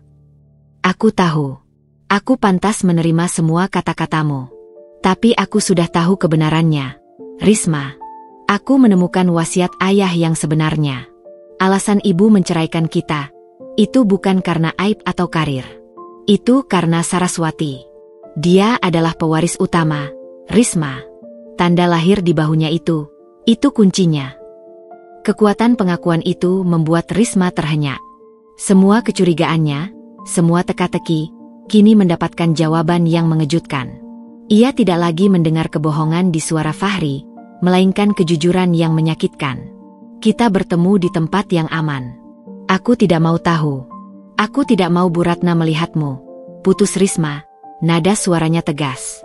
Ia memberikan lokasi sebuah taman kota yang sepi dan remang-remang di dekat kontrakannya. 1 jam kemudian, di bawah bayangan pohon rindang di taman kota, Risma berdiri dengan hati membeku, menunggu. Tak lama kemudian, Fahri tiba. Pria itu tampak berantakan, jauh dari citra CEO muda yang selalu rapi. Wajahnya dipenuhi rasa sakit dan penyesalan. Fahri melangkah mendekat, matanya berkaca-kaca. Ia berlutut di hadapan Risma. Itu adalah pemandangan yang menghancurkan hati Risma. "Risma, aku mohon, maafkan aku," kata Fahri, suaranya pecah. "Aku tahu kata maaf tidak akan pernah cukup. Aku suami yang pengecut. Aku ayah yang brengsek. Aku meninggalkan kalian demi ancaman ibuku. Aku tidak tahu, Risma. Aku benar-benar tidak tahu bahwa di balik semua itu ada kebenaran yang begitu kejam." Risma tidak membiarkan emosinya menguasai. Ia menarik napas. "Berdirilah, Fahri. Katakan padaku, apa yang kamu tahu? Apa yang membuatmu berani meninggalkanku, tapi sekarang datang dan meminta maaf?" Fahri bangkit, lalu dengan cepat mengeluarkan amplop testamen terlarang. Ia menunjukkan klausa tentang tanda lahir bintang di bahu. "Ayahku menulisnya sendiri. Dia mencantumkan bahwa hanya keturunan dengan tanda ini yang berhak mewarisi sebagian besar perusahaan dan aset yayasan. Dan aku ingat, Risma. Saat itu ibu masuk ke kamar bayi dan keluar dengan wajah pucat. Dia pasti melihat tanda lahir Saraswati." Risma menutup mulutnya dengan tangan, terkejut. "Ya Tuhan. Jadi, semua kebencian Bu Ratna, semua hinaan tentang kutukan dan beban, itu semua hanya karena dia takut kehilangan harta warisan." "Benar, Risma. Dia merekayasa wasiat baru, dia memaksaku menceraikanmu, dan dia memfitnahmu agar kamu pergi bersama si kembar. Dia tahu jika Saraswati ada di dekatku, cepat atau lambat kebenaran ini akan terungkap." Jelas Fahri, tatapannya memohon belas kasihan. "Aku tidak bisa memaafkan diriku, Risma. Aku butuh kamu. Aku butuh kita. Aku harus melindungi kalian dari ibu." Risma memejamkan mata. Rasa sakit itu tak tertahankan, tetapi kebenaran ini lebih penting. "Apakah kamu yakin tentang dokumen ini, Fahri? Bukankah ibu pintar memalsukan dokumen?" Reno sedang menyelidikinya. Dia bilang ini kemungkinan besar adalah dokumen asli. "Dan ada hal lain, Risma. Aku juga menerima pesan anonim yang memberiku petunjuk untuk menemukan wasiat ini. Aku yakin ada seseorang di pihak kita yang juga sedang melawan ibu." Mendengar nama Reno, Risma merasa sedikit lega. Setidaknya Fahri tidak berbohong. "Baiklah, Fahri," kata Risma, mengambil keputusan yang sangat berat. "Aku akan mendengarkanmu. Tapi jangan pernah berpikir aku akan langsung memaafkanmu. Hati dan kepercayaanku sudah hancur berkeping-keping. Aku hanya akan bekerja sama denganmu demi anak-anakku. Demi hak Saraswati. Terima kasih, Risma. Itu sudah cukup bagiku. Fahri mengulurkan tangannya, isyarat untuk berdamai dan berkolaborasi. Mulai sekarang, kita adalah tim. Melawan ibu. Kita harus bergerak diam-diam. Keesokan harinya, Risma, Fahri, dan Reno bertemu diam-diam di kantor Reno. Suasana terasa tegang. Risma masih menjaga jarak dengan Fahri. Komunikasi mereka terfokus hanya pada strategi. Fahri, dokumen ini adalah granat waktu, kata Reno, setelah selesai meneliti testamen terlarang. Tanda tangan ayahmu otentik, dan notaris yang kukontak membenarkan adanya wasiat rahasia ini. Isi testamen ini tidak hanya mencantumkan tanda lahir, tapi juga menunjuk yayasan sebagai pelaksana wasiat, bukan Bu Ratna, sampai pewaris sah ditemukan. Jadi, Saraswati benar-benar kunci dari semua ini? Tanya Risma, nadanya penuh ketegasan seorang ibu yang melindungi. Ya, Bu Ratna pasti melihat tanda lahir Saraswati saat dia datang ke rumah sakit. Dia panik, dan segera menggunakan senjata andalannya. Fahri, jelas Reno. Dia harus membuat kalian berdua pergi secepatnya, sebelum dokumen ini atau kebenaran tentang pewaris terungkap. Fahri menunduk. Lalu, apa rencana kita, Ren? Kita tidak bisa terang-terangan menyerang ibu dengan dokumen ini. Dia pasti akan menyangkal dan mencoba menghancurkannya. Kita akan melakukannya secara hukum, tapi dengan langkah yang sangat hati-hati. Reno menyeringai, matanya memancarkan kecerdasan seorang pengacara ulung. Langkah pertama, kita akan mencari tahu siapa yang mengirim pesan anonim kepada Fahri. Mereka adalah sekutu tak terduga kita. Kedua, kita akan mengajukan permohonan pembatalan wasiat Bu Ratna di pengadilan, dengan dasar ditemukannya wasiat yang lebih tua dan otentik. Dan yang terpenting, Reno menunjuk Fahri dan Risma, kita harus membuktikan bahwa perceraian kalian adalah rekayasa dan intimidasi, agar hak asusi kembar dan status Risma sebagai istri yang diceraikan tanpa kesalahan bisa dipulihkan. Tapi bagaimana kita membuktikan intimidasi Bu Ratna? Dia terlalu pintar. Risma menyela. Kita akan cari bukti pengakuan Bu Ratna. Dan satu hal lagi, Fahri, kata Reno, menatap Fahri lurus-lurus. Kamu harus kembali ke rumah dan bertingkah seolah kamu masih di bawah kendalinya. Kamu harus menjadi mata-mata kita.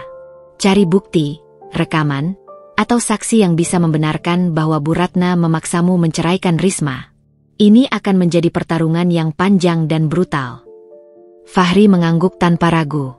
Aku akan melakukannya. Aku akan mendapatkan bukti pengakuan ibu. Aku tidak akan mengulangi kesalahanku lagi. Risma memandang Fahri. Untuk pertama kalinya sejak perceraian itu, ia melihat kembali secercah cahaya di mata suaminya. Pria yang ia cintai. Mereka mungkin masih berjarak, tetapi kini, mereka adalah dua garis lurus yang berjalan dalam tujuan yang sama, siap menghadapi badai yang akan datang. Perjuangan hukum dan pengungkapan kebenaran baru saja memasuki babak yang paling mendebarkan. Rencana Reno untuk menjadikan Fahri sebagai mata-mata di rumah mewah itu segera diimplementasikan. Fahri, yang kini telah memilih berada di kubu kebenaran, kembali ke rumah Bu Ratna dengan hati yang terasa dingin namun tekad yang membara. Ia tahu, setiap gerak-geriknya akan diawasi, tetapi rasa bersalah dan cinta kepada Risma serta anak-anaknya memberinya perisai keberanian. Bu Ratna, yang merasa kemenangan sudah di depan mata setelah berhasil menceraikan putranya dan membuat Risma terpojok, tampak santai. Ia mengira ancamannya melalui Fahri sudah cukup membuat Risma menjauhi Reno. Ia tidak tahu bahwa kerajaannya yang dibangun di atas kebohongan sudah mulai retak dari dalam. Fahri menjalani perannya sebagai putra yang patuh dengan sempurna. Di hadapan Bu Ratna, ia seolah menunjukkan penyesalan karena sempat memberontak. Ibu benar, kata Fahri suatu pagi di meja makan. Aku terlalu emosional. Risma memang harus dijauhkan dari urusan perusahaan. Dia hanya akan jadi penghalang. Bu Ratna tersenyum puas. Bagus, nak, itu baru putra ibu. Sekarang fokus pada pengambil alihan aset perusahaan. Kita akan segera finalisasi wasiat yang baru ini. Di balik topeng kepatuhan itu, Fahri mengamati setiap sudut rumah, terutama ruang kerja ayahnya. Malam-malam Fahri kini dihabiskan untuk mencari saksi bisu, rekaman percakapan, atau dokumen yang dapat menjadi bukti bahwa ia dipaksa dan diancam. Ia menggeledah laci meja, mengintai saat Bu Ratna berbicara di telepon. Namun, Bu Ratna sangat lihai, seperti bayangan yang tidak meninggalkan jejak. Sementara Fahri menjalankan misi berbahayanya, Risma dan Reno di luar terus bekerja. Reno menggunakan jaringannya untuk melacak notaris dan saksi lain yang terlibat dalam pembuatan wasiat baru yang dicurigai palsu. Risma, di tengah kesibukan mengurus Arjuna dan Saraswati, seringkali diam-diam memeriksa tanda lahir Saraswati. Tanda bintang kecil itu kini terasa seperti cap takdir, bukan sekadar bintik biasa. Konflik memuncak saat sebuah insiden tak terduga terjadi. Risma, yang kelelahan karena begadang dan stres berkepanjangan, tiba-tiba jatuh sakit. Demam tinggi menyerangnya, membuat tubuhnya lunglai. Ia segera menghubungi tetangganya, seorang ibu baik hati, untuk meminta bantuan membawa si kembar ke puskesmas terdekat. "Bu Risma, wajahmu pucat sekali. Jangan dipaksakan. Biar aku saja yang antar ke rumah sakit," kata tetangganya panik. Risma menolak dengan lemah. "Tolong bawa saja Arjuna dan Saraswati, Bu. Saya hanya butuh tidur sebentar. Saya takut demam saya menular." Akhirnya, tetangga itu membawa si kembar ke rumah sakit untuk pemeriksaan rutin dan memastikan mereka tidak tertular. Di saat yang sama, Risma menelepon Reno, meminta bantuan. Reno segera meluncur ke kontrakan Risma. Namun, Bu Ratna tampaknya telah menanam mata-mata. Ia mendapat laporan bahwa Risma jatuh sakit dan si kembar dibawa ke rumah sakit. Bagi Bu Ratna, ini adalah kesempatan emas yang tidak boleh dilewatkan. Ia segera meminta supirnya meluncur ke rumah sakit tersebut. Di rumah sakit yang ramai, si kembar sedang diperiksa oleh perawat. Perawat meminta tetangga Risma untuk mengurus administrasi sebentar. Saat itulah Bu Ratna menyelinap masuk. Wajahnya disamarkan oleh kacamata hitam besar dan masker, tetapi matanya memancarkan ketegasan yang tak terbantahkan. Ia mendekati si kembar, yang sedang terbaring di ranjang periksa. Hatinya menciut sejenak melihat wajah polos cucunya, tetapi ambisinya jauh lebih besar. Ia harus memastikan sesuatu. Bu Ratna, dengan gerakan cepat dan hati-hati, menyingkap selimut yang menutupi Saraswati. Ia menarik perlahan kerah baju Saraswati ke samping, dan pandangannya langsung tertuju pada bahu kecil putrinya. Di sana, di kulit Saraswati yang seputih porselen, tersemat tanda lahir kecil berbentuk bintang 5 yang unik. Jantung Bu Ratna berdetak tak keruan. Selama ini ia hanya curiga, tetapi kini, melihatnya dengan mata kepala sendiri, semua keraguannya sirna. Itu dia. Tanda itu. Persis seperti yang pernah dilihat suaminya bertahun-tahun lalu. Tanda yang menandakan pewaris sejati dari testamen terlarang. Tanda yang mengutuk semua ambisinya untuk memiliki kekayaan suaminya seorang diri. Wajah Bu Ratna pucat, semua darah seolah tertarik ke kakinya. Ia mundur terhuyung-huyung, tubuhnya gemetar ketakutan. Ia bergumam pelan, hampir tak terdengar, suaranya dipenuhi rasa ngeri. Tanda itu, tidak mungkin. Kenapa harus dia? Kenapa harus anak itu? Aku sudah berusaha menyingkirkannya. Ia panik, takut ada yang melihatnya. Dengan tergesa-gesa, Bu Ratna berbalik dan lari secepat yang ia bisa, meninggalkan kamar pemeriksaan itu, meninggalkan si kembar yang tak mengerti apa-apa. Ironisnya, momen inilah yang menjadi kunci pembalikan cerita. Di saat yang sama, Fahri sedang dalam perjalanan menuju rumah sakit yang sama. Ia merasa gelisah setelah mendengar kabar Risma sakit dan si kembar dibawa ke sana. Naluri ayahnya memanggil lebih keras dari kewajiban menjadi mata-mata. Tepat di koridor rumah sakit, Fahri berpapasan dengan ibunya yang tergesa-gesa dan tampak panik, bahkan hingga hampir menabraknya. Bu Ratna yang panik bahkan tidak menyadari bahwa ia baru saja berpapasan dengan putranya. "Ibu, ada apa? Kenapa ibu lari-lari?"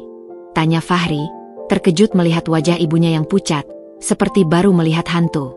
Bu Ratna tersentak kaget. Ia segera memasang topeng dinginnya, tetapi tangannya yang gemetar mengkhianatinya. "Fahri, kenapa kamu di sini? Aku hanya menjenguk teman arisan. Kenapa kamu tidak di kantor?" Aku dengar ada proyek baru yang harus kuurus." "Tapi ibu, kenapa wajah ibu pucat sekali? Apa yang ibu lihat? Desak Fahri. Tidak ada. Cepat kembali ke kantormu. Fahri, jangan buang waktu di sini. Bu Ratna segera berlari menuju mobilnya, meninggalkan Fahri yang berdiri kebingungan. Ekspresi ibunya adalah badai yang tidak bisa disembunyikan. Fahri segera menuju kamar pemeriksaan. Di sana, ia bertemu dengan tetangga Risma yang sudah kembali dan perawat. Arjuna dan Saraswati baik-baik saja. Pak, hanya pemeriksaan biasa, kata perawat. Fahri mendekati ranjang si kembar. Ia menatap wajah Saraswati, yang kini tersenyum tipis. Jantungnya berdesir. Ia segera mengingat kepanikan ibunya dan kata-kata di testamen terlarang. Dengan hati-hati, Fahri menyingkap kerah baju Saraswati di hadapan perawat dan tetangga. Ia melihat tanda itu sekali lagi. Bintang kecil yang tidak sempurna. Tanda yang menjadi penyebab kehancuran rumah tangganya. Pak Fahri, ada apa? Kenapa Anda melihat tanda lahir itu? Tanya perawat heran. Fahri tidak menjawab. Ia hanya menatap tanda itu, lalu ingat kepanikan ibunya. Bu Ratna pasti melihat tanda ini. Inilah pengakuan tanpa kata. Kebenaran yang selama ini mereka cari, kini terkonfirmasi tanpa perlu penyelidikan lagi. Kepanikan Bu Ratna adalah bukti terkuat bahwa Saraswati adalah pewaris sah. Reno tiba di kontrakan Risma dan menemukan Risma sedang beristirahat. Tak lama kemudian, Fahri menelepon. Risma, Reno, ibu ke rumah sakit. Fahri memulai tanpa basa-basi, suaranya penuh urgensi.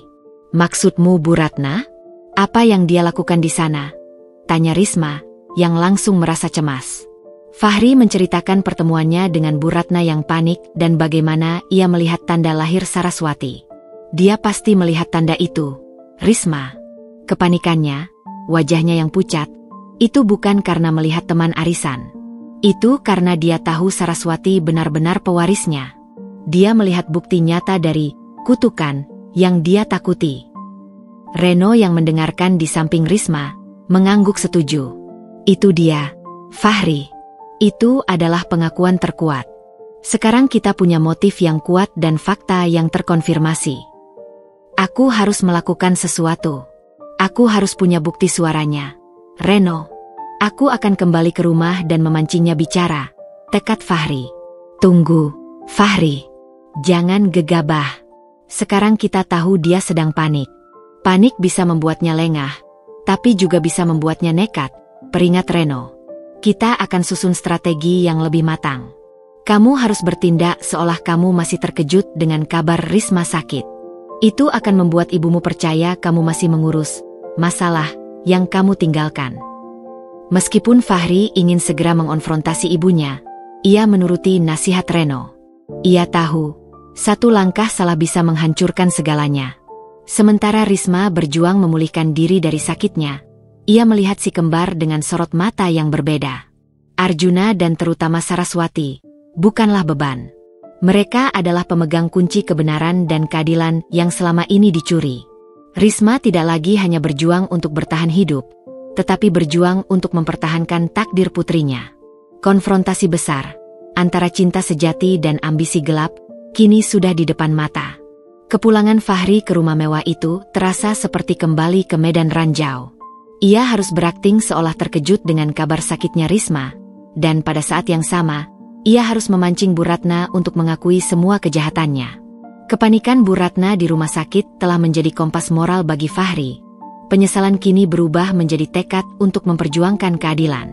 Malam itu, di ruang tamu yang dihiasi lampu kristal mahal namun terasa dingin, Fahri mendekati ibunya yang sedang menyesap anggur merah. Ibu, apa yang sebenarnya terjadi di rumah sakit? Kenapa ibu begitu panik saat aku melihatmu? Tanya Fahri, nadanya penuh kepura-puraan cemas. Bu Ratna meletakkan gelasnya dengan hati-hati. Ia menatap Fahri dengan sorot mata menilai. Sudah ibu katakan, Fahri, ibu hanya menjenguk teman. Kamu saja yang berlebihan. Tidak, Bu. Ibu tidak bisa membohongiku lagi. Aku tahu ibu kesana bukan untuk teman. Ibu mendengar kabar Risma sakit dan anak-anakku di sana.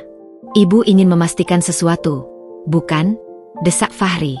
Wajah Bu Ratna kembali tegang. Ia mencoba bersikap tenang. Aku hanya ingin melihat, apakah anak itu, Saraswati, benar-benar membawa masalah seperti yang aku pikirkan. Dan ya, aku semakin yakin. Kehadirannya hanya membawa bencana. Bencana apa, Bu? Jelaskan padaku. Kenapa ibu begitu membenci cucu sendiri? Kenapa ibu menyebut mereka kutukan? Tuntut Fahri, suaranya naik 1 oktav. Ia berusaha memancing pengakuan. Bu Ratna menghela napas panjang, seolah ia adalah korban yang teraniaya. Baiklah, Fahri. Akan ibu jelaskan, tapi dengarkan baik-baik. Ini semua demi kamu, Nak. Demi masa depanmu dan perusahaan ini. Ia menceritakan versinya, sebuah versi yang dihiasi dengan dusta dan air mata palsu. Ayahmu, dia sangat mencintai perusahaan ini, tapi dia selalu mencurigai ibu. Dia tidak pernah benar-benar percaya pada ibu. Setelah dia meninggal, ibu berjuang mati-matian agar perusahaan ini tetap di tangan kita. Lalu datanglah Risma. Aku sudah punya firasat buruk tentangnya sejak awal. Apa hubungannya dengan Risma dan si kembar? Tanya Fahri, suaranya tetap dikontrol. Ia menyalakan perekam suara kecil yang tersembunyi di saku kemejanya. Bu Ratna mendekat, berbisik dengan nada konspiratif. Aku melihat tanda itu, Fahri. Tanda lahir di bahu Saraswati.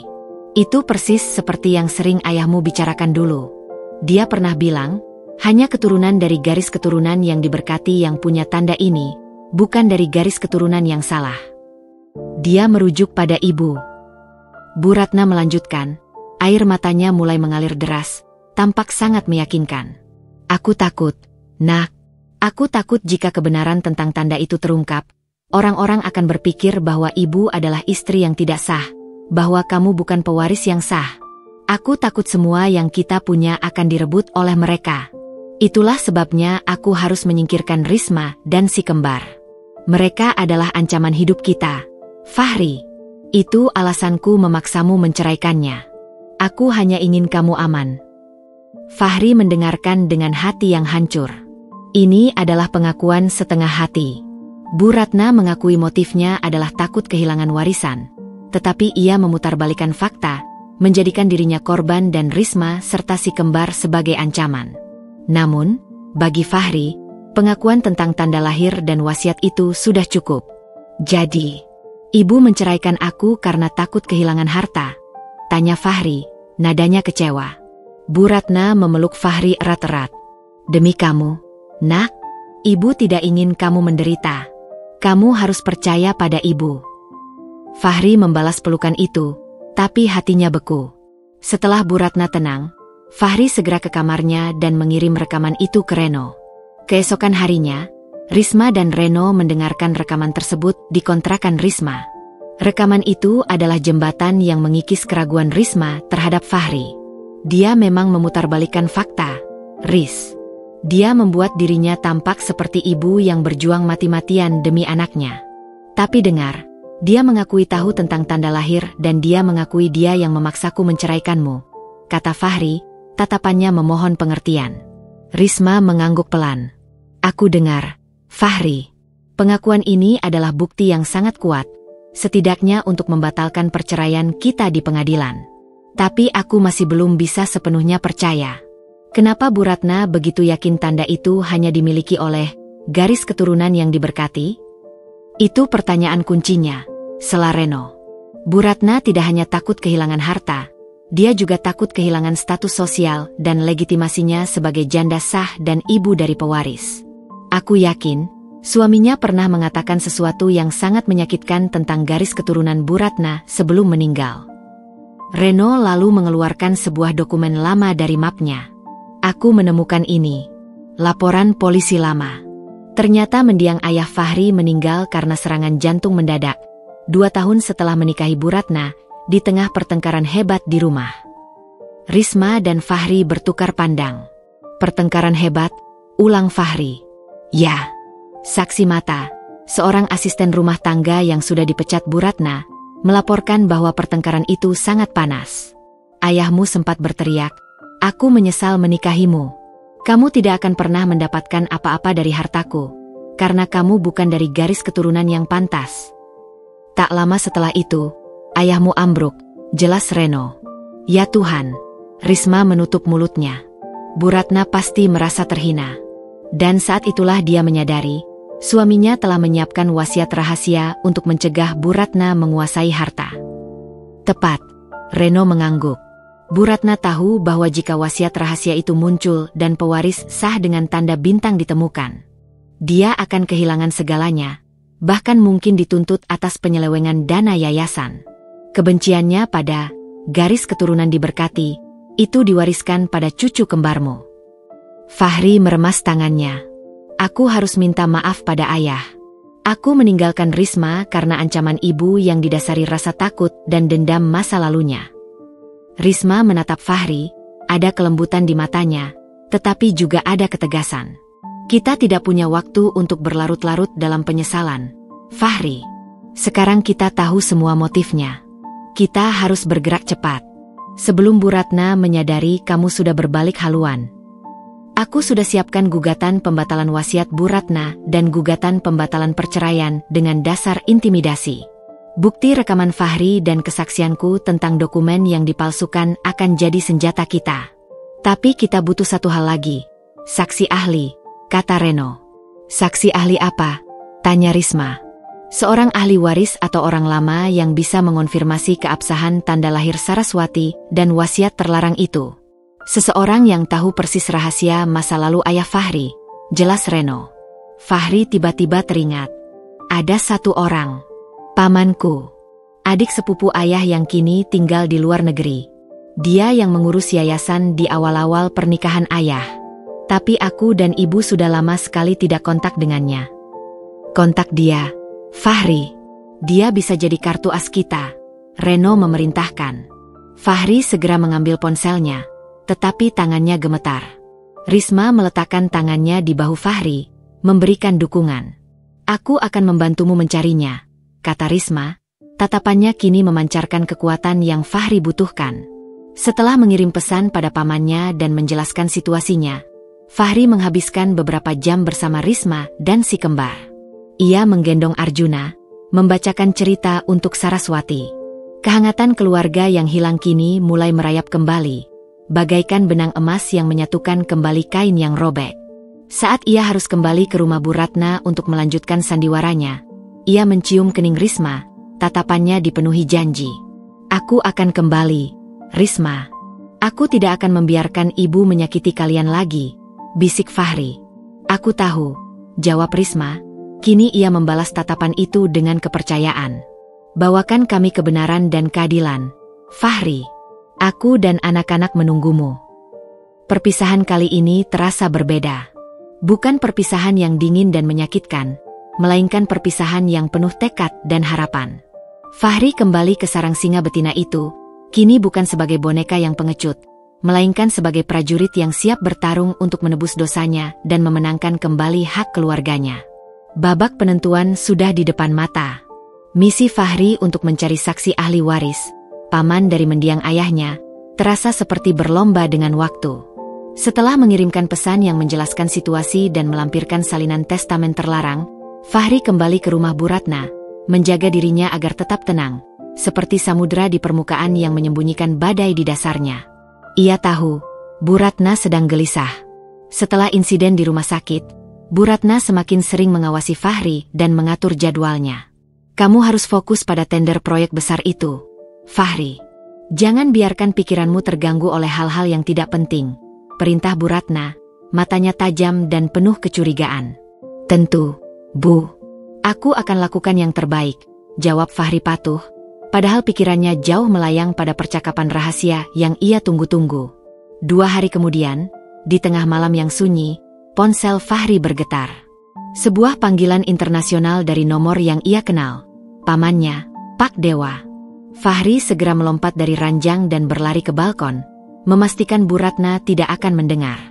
Fahri, apa yang terjadi? Pesanmu, itu mengejutkan sekali. Suara Pak Dewa di seberang sana terdengar berat dan serius. Paman, aku minta maaf jika mengganggu. Tapi tolong, aku butuh kebenaran. Apakah benar? Ayah pernah membuat wasiat yang menyebutkan tanda lahir bintang? Tanya Fahri, jantungnya berdebar kencang. Pak Dewa menghela napas panjang, seolah sedang memikul beban masa lalu yang berat. Ya, nak, itu benar.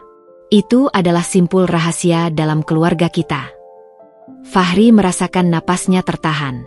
Dan tanda itu, apakah itu hanya dimiliki oleh keturunan ayah dari pernikahan pertama atau garis keturunan tertentu? Bukan hanya itu, Fahri. Itu lebih dalam. Ayahmu punya riwayat keluarga yang unik. Tanda lahir bintang itu bukan hanya sekadar tanda warisan, tapi juga tanda legitimasi keturunan yang murni. Ayahmu sangat percaya tahayul. Dia percaya tanda itu hanya muncul pada keturunan yang membawa keberuntungan bagi perusahaan. Lalu, apa kaitannya dengan Bu Ratna dan kebenciannya, Paman? Pak Dewa terdiam sejenak. Bu Ratna tahu. Dia tahu persis tentang tanda itu. Dia membencinya karena ada bagian dari wasiat itu yang tidak pernah dia ceritakan padamu. Ayahmu, di dalam testamen terlarang itu, menulis bahwa jika pewaris sah dengan tanda bintang ditemukan, maka wasiat yang dibuat bersama Bu Ratna otomatis batal. Dan yang lebih penting, ayahmu mencurigai Bu Ratna tidak hanya ambisius, tapi juga dia tidak sepenuhnya jujur tentang latar belakangnya. Dia bukan dari garis keturunan yang disukai ayahmu. Tidak jujur bagaimana? Ayahmu mencurigai Bu Ratna memalsukan beberapa dokumen, termasuk latar belakang keluarganya untuk menikahi ayahmu dan mendekati hartanya. Saat ayahmu meninggal, setelah pertengkaran hebat itu, ayahmu sempat berteriak bahwa Bu Ratna telah mencuri kebahagiaannya. Bu Ratna pasti takut rahasia masa lalunya terbongkar, dan ia akan kehilangan semua hartanya. Fahri kini memahami kedalaman kebencian ibunya. Itu adalah racun yang berasal dari rasa minder dan ketakutan masa lalu, yang kini diwujudkan dalam upaya menghancurkan kebahagiaan orang lain. Paman, aku sudah menemukan wasiat itu. Dan Saraswati, putri kembarku, dia punya tanda bintang itu di bahunya. Ungkap Fahri, suaranya dipenuhi haru dan bangga. Pak Dewa terkejut. Ya Tuhan, Saraswati? Itu berarti, dialah yang dicari. Keturunan yang ditakdirkan. Ini luar biasa, Fahri. Bu Ratna pasti melihatnya dan itulah sebabnya dia sangat panik. Dia memaksaku menceraikan Risma, Paman. Dia menghina mereka, menyebut mereka kutukan agar aku menyingkirkan mereka. Aku butuh bantuan Paman untuk bersaksi di pengadilan.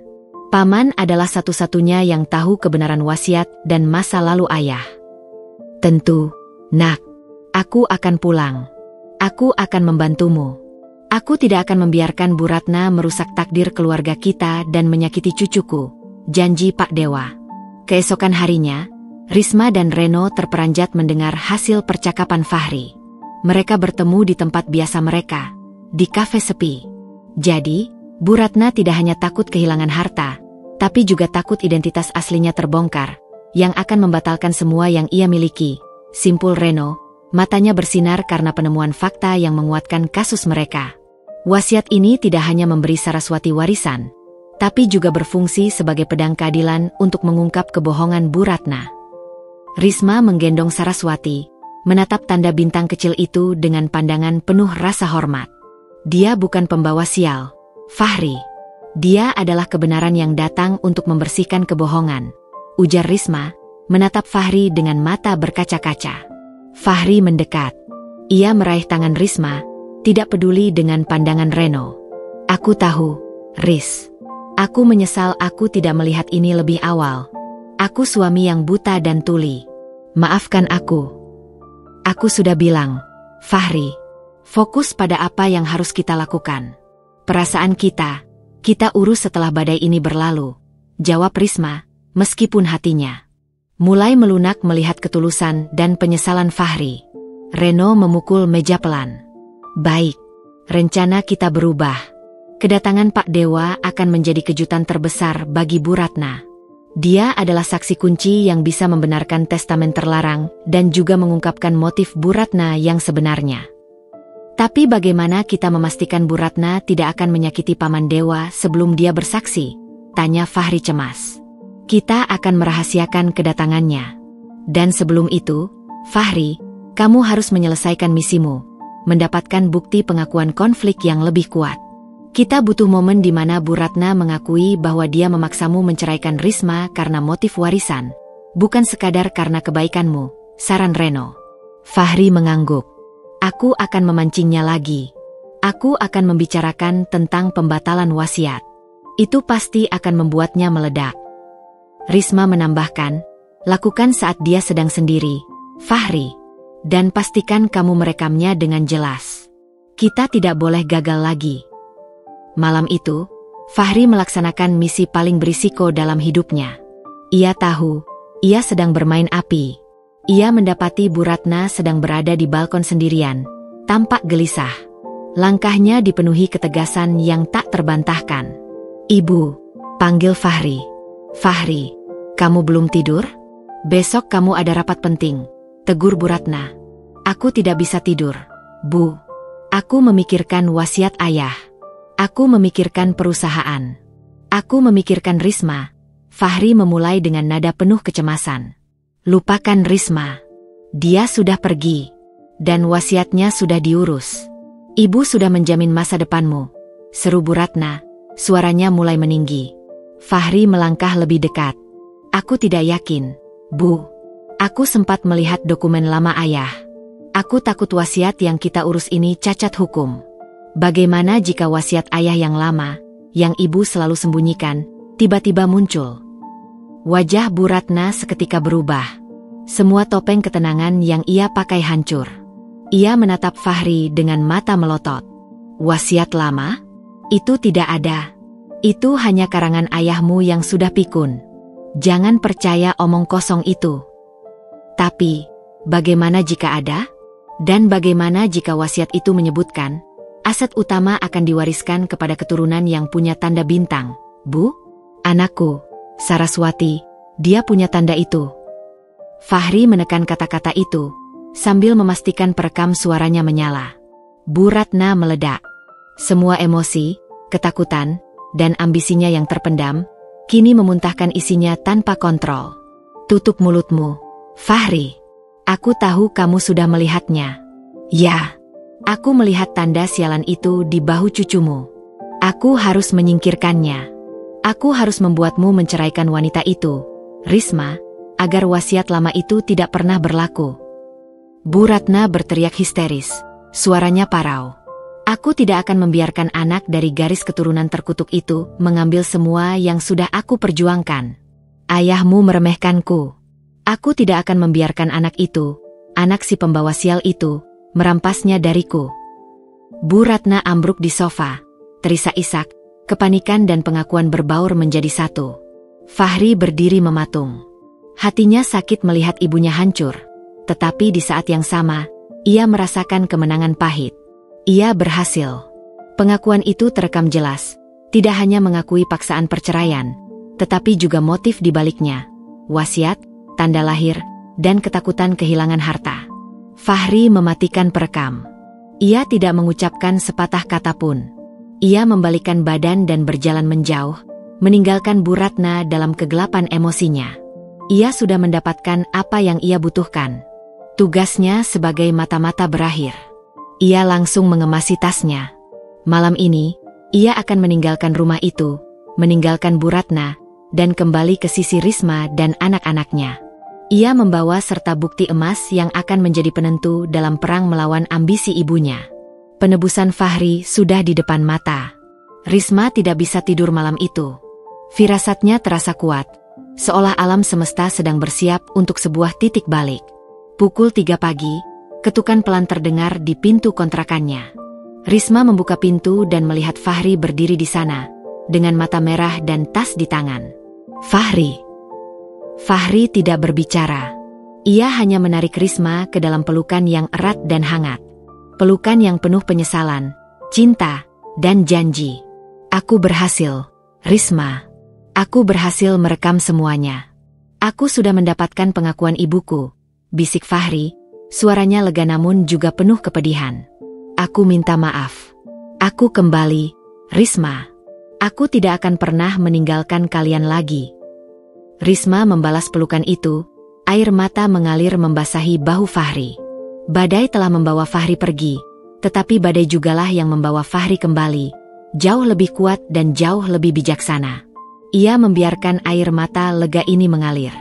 Mereka tidak sendirian lagi. Selamat datang kembali, Fahri, bisik Risma. Kita akan hadapi ini bersama-sama. Kebenaran telah terungkap sepenuhnya. Saraswati, si pembawa tanda bintang, adalah pewaris sah. Bu Ratna, si antagonis, bertindak karena ambisi dan ketakutan masa lalu. Dan Fahri, si suami pengecut, telah memilih sisinya. Kini, mereka siap untuk pertarungan hukum yang akan menuntut keadilan. Pagi itu, udara di kontrakan Risma terasa penuh gairah dan ketegasan, jauh dari kesunyian yang mencekik beberapa minggu lalu. Kehadiran Fahri, yang kini sudah memeluk kembali Arjuna dan Saraswati, bagaikan benteng batu yang kokoh. Di tangan Fahri, tersimpan rekaman emas pengakuan Bu Ratna, bukti yang akan membalikkan keadaan. Mereka, bersama Reno, merancang langkah selanjutnya. Reno berpendapat, sebelum mengajukan gugatan resmi yang akan memicu peperangan terbuka di pengadilan, mereka perlu melakukan satu langkah krusial. Konfrontasi tertutup dengan Bu Ratna, disaksikan oleh Reno sebagai pengacara dan disiapkan untuk direkam, guna mengumpulkan bukti tambahan dan melihat sejauh mana Bu Ratna akan melawan. Kita sudah punya rekaman pengakuan yang cukup, Fahri, tapi kita butuh lebih. Kita butuh dia menyebut nama ayahmu dan wasiat itu secara langsung di hadapan kita semua. Jelas Reno, matanya tajam dan strategis. Risma setuju. Aku ingin melihatnya, Ren. Aku ingin dia melihatku, bukan sebagai wanita lemah yang dia hina, tapi sebagai ibu yang akan menuntut keadilan untuk putrinya. Fahri merasakan rasa mual yang luar biasa. Ia harus menghadapi ibunya, bukan lagi sebagai putranya, melainkan sebagai musuhnya. Namun, demi penebusan dosanya, ia harus melakukannya. Aku akan memanggilnya ke kantorku hari ini, dengan alasan urusan mendesak perusahaan. Aku akan pastikan ruangan itu dilengkapi dengan alat rekam tersembunyi, tekad Fahri. Sore harinya, di ruang kerja Fahri yang megah, ketegangan terasa memotong udara. Ruangan itu, yang biasanya hanya diisi suara bisnis, kini menjadi arena pertempuran emosional. Reno sudah menunggu, menyamar sebagai konsultan hukum perusahaan yang baru dipekerjakan. Bu Ratna masuk dengan aura superioritas yang biasa ia kenakan. Wajahnya tampak lelah, tetapi ia segera memasang senyum dingin saat melihat Fahri. Ada apa ini, Fahri? Kenapa begitu mendesak? Dan siapa pria ini? Tanya Bu Ratna, melirik Reno dengan curiga.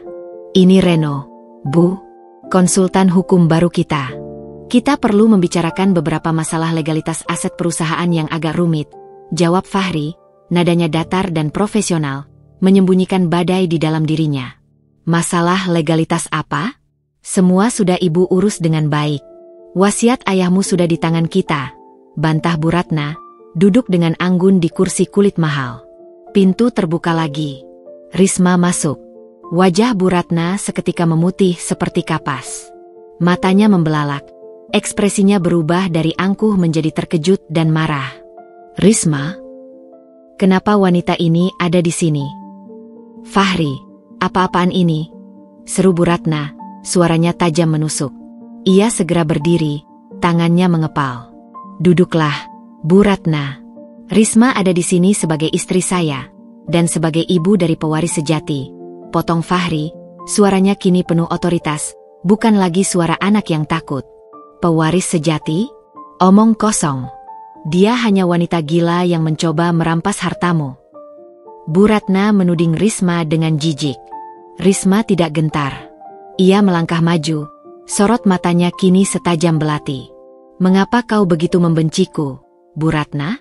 Mengapa kau memaksaku bercerai? Dan yang lebih penting, mengapa kau menyebut cucumu sendiri, Saraswati, sebagai kutukan? Karena dia memang kutukan. Dia adalah simbol dari kehancuran hidupku. Bu Ratna berteriak histeris. Ia menoleh ke Fahri. Kamu mengkhianatiku. Fahri, kamu kembali pada wanita ini. Aku tidak mengkhianati ibu, Bu. Aku hanya mencari kebenaran, jawab Fahri, mengambil testamen terlarang dari dalam tasnya. Ia meletakkannya di meja, di hadapan Bu Ratna. Kebenaran ini, tentang wasiat ayah yang sebenarnya, yang ibu sembunyikan selama bertahun-tahun. Bu Ratna menatap dokumen itu. Wajahnya semakin pucat, seolah ia baru saja melihat hantu yang mengejar masa lalunya. Itu palsu. Itu dokumen sampah. Aku sudah bilang wasiat itu sudah tidak berlaku. Tidak berlaku? Wasiat ini jelas mencantumkan bahwa warisan utama akan jatuh ke tangan keturunan yang memiliki tanda lahir unik berupa bintang di bahu, kata Reno, menyela dengan suara tenang namun tegas. Tanda yang kebetulan sama persis dengan yang dimiliki Saraswati, putri Risma. Risma menatap Bu Ratna tajam. Mengapa kau begitu takut pada tanda itu, Bu? Kenapa kau menelantarkan cucumu sendiri? Inilah momen klimaks. Bu Ratna, yang merasa terpojok, akhirnya meledakkan semua rasa sakit dan dendam yang ia pendam. Air mata mengalir. Tapi itu bukan air mata penyesalan, melainkan air mata frustrasi yang penuh amarah. Ya, aku takut. Aku takut karena ayahmu. Ayahmu tidak pernah mencintaiku. Dia meninggalkan semua untuk anak dari selingkuhannya. Teriak Bu Ratna, suaranya menggema di ruangan itu. Apa maksud ibu? Tanya Fahri, terkejut dengan tuduhan itu. Ayahmu. Sebelum dia meninggal, kami bertengkar hebat. Dia menuduhku hanya mengincar hartanya. Dia berteriak bahwa dia menyesal menikahiku. Dia bilang garis keturunanku tidak pantas memiliki kekayaannya. Dia bilang dia sudah menyiapkan wasiat untuk memastikan hartanya jatuh ke tangan anak dari wanita lain. Bu Ratna terisak, napasnya memburu. Aku yakin, Risma, kau atau salah satu anakmu adalah bagian dari garis keturunan wanita lain itu. Aku tahu tanda bintang itu. Ayahmu pernah menunjukkannya padaku. Katanya itu tanda dari garis keturunan yang diberkati. Aku harus menyingkirkannya agar harta itu tetap menjadi milikmu, Fahri. Milik kita. Reno menyela, suaranya tenang. Maaf, Bu Ratna. Tapi dari penelusuran kami, Nyonya Risma adalah anak dari sahabat dekat almarhum suami Anda, yang dititipkan untuk diurus oleh almarhum. Nyonya Risma tidak ada kaitannya dengan wanita yang Anda maksud. Kebencian Anda, Nyonya, didasari oleh kecurigaan dan rasa tidak aman Anda sendiri, bukan fakta. Pengakuan itu menghantam Bu Ratna seperti palu godam. Wajahnya kini bukan hanya pucat, tetapi juga kebingungan dan malu. Ia telah menghancurkan hidup putranya dan menelantarkan cucunya sendiri, hanya karena kecurigaan buta yang dilahirkan dari rasa sakit masa lalu. Risma merasakan ombak emosi yang luar biasa. Rasa kasihan dan marah bercampur menjadi satu. Ia kini mengerti, kebencian Bu Ratna adalah penjara yang ia ciptakan sendiri. Ibu. Fahri mendekati ibunya, mencoba menyentuhnya. Bu Ratna mundur. Ia menatap Fahri, matanya dipenuhi kekalahan. Aku melakukan ini demi kamu, Nak, agar kamu tidak berakhir seperti ayahmu, sendirian dan dibenci. Aku tidak akan pernah sendirian, Bu. Aku punya Risma. Dan aku punya Arjuna dan Saraswati. Tapi sekarang, ibu akan sendirian, karena ibu memilih untuk membuang kami semua demi harta dan dendam masa lalu, kata Fahri, suaranya penuh kepedihan. Reno mengambil rekaman suara dari meja. Nyonya Ratna, kami sudah memiliki rekaman lengkap pengakuan Anda. Pengakuan bahwa Anda memaksakan perceraian dan mengakui motif warisan. Ini akan menjadi bukti utama kami di pengadilan. Anda telah melanggar hukum, tidak hanya dalam urusan wasiat, tetapi juga dalam tindakan intimidasi terhadap Nyonya Risma. Kami memberi Anda kesempatan terakhir, mundur dengan damai, atau kami akan mengajukan gugatan pembatalan wasiat, gugatan pembatalan perceraian, dan tuntutan hukum atas penyelewengan dana yayasan. Paman Dewa siap bersaksi. Mendengar nama Paman Dewa, Bu Ratna ambruk di kursi. Sosok yang ia takuti, saksi kunci masa lalu yang ia harap sudah menghilang, ternyata sudah bersekutu dengan putranya. Ia kalah total. Fahri menatap ibunya dengan tatapan terakhir yang penuh kepedihan. Ia kemudian menggenggam tangan Risma dengan erat. Kita selesai di sini, Risma. Sekarang, kita akan tuntut keadilan. Risma mengangguk. Konfrontasi berakhir, meninggalkan bau kekalahan dan pengakuan yang menyakitkan di ruangan itu. Mereka keluar dari ruangan, meninggalkan Bu Ratna sendirian di tengah puing-puing ambisinya. Keadilan telah menunggu untuk ditegakkan, dan Saraswati, si pembawa tanda bintang, kini benar-benar menjadi kunci kemenangan mereka. Langkah selanjutnya adalah pertarungan hukum yang akan mengembalikan semua yang telah dicuri dari mereka. Setelah konfrontasi yang menguras jiwa di kantor Fahri, di mana Bu Ratna ambruk dalam lautan pengakuan dan penyesalan yang terlambat, Risma dan Fahri kembali ke kontrakan kecil mereka. Ruangan itu kini terasa seperti markas rahasia, tempat mereka merancang langkah hukum selanjutnya. Rekaman pengakuan Bu Ratna, yang menjadi mahkota bukti mereka, kini diamankan oleh Reno. Bukti tersebut, yang mengungkap motif serakah Bu Ratna di balik perceraian, memberikan mereka kartu truf untuk membatalkan wasiat palsu dan gugatan perceraian. Kita sudah punya semua yang kita butuhkan, Risma. Rekaman pengakuan Bu Ratna, testamen terlarang yang asli, dan kesaksian dari Pak Dewa yang akan segera tiba, kata Reno, merangkum strategi mereka. Hari ini, kita akan mengajukan 2 gugatan, pembatalan perceraian dengan dasar intimidasi dan penipuan, serta gugatan pembatalan wasiat Bu Ratna. Risma mengangguk, namun matanya masih memancarkan keraguan yang bukan karena takut, melainkan karena luka batin yang dalam. Ia menatap Fahri, yang duduk di sampingnya, menggendong Arjuna yang tertidur. Reno, aku setuju dengan semua langkah hukum ini. Aku ingin keadilan bagi Saraswati. Tapi, untuk gugatan pembatalan perceraian. Risma menghela napas, mencari kata yang tepat. Apakah itu berarti kita harus kembali menjadi suami istri? Aku masih belum bisa, Fahri. Hatiku terlalu sakit. Risma tidak memanggil Fahri dengan sebutan sayang atau mas lagi, hanya nama. Jarak emosional itu masih membentang, jurang yang sulit diseberangi. Fahri meletakkan Arjuna di boks bayi dan berlutut di hadapan Risma. Tindakannya kali ini terasa berbeda. Ini bukan lagi sandiwara atau kepura-puraan. Ini adalah pengakuan dosa yang tulus. Risma, aku tidak memintamu memaafkanku sekarang. Aku tidak memintamu mencintaiku lagi sekarang. Suara Fahri terdengar parau, matanya berkaca-kaca. Aku tahu aku suami yang pengecut. Aku pengkhianat. Aku melepaskan tanganmu saat kamu paling membutuhkanku. Aku melukai hatimu dengan kata-kata yang bukan kata-kataku sendiri. Ia meraih tangan Risma, yang sedikit menolak, namun ia genggam erat. Aku hanya butuh satu kesempatan, Risma. Bukan untuk kembali ke rumah mewah itu, bukan untuk harta, tapi untuk berdiri di sisimu saat kamu berjuang. Aku ingin menebus kesalahanku sebagai seorang ayah. Kita batalkan perceraian itu demi anak-anak kita.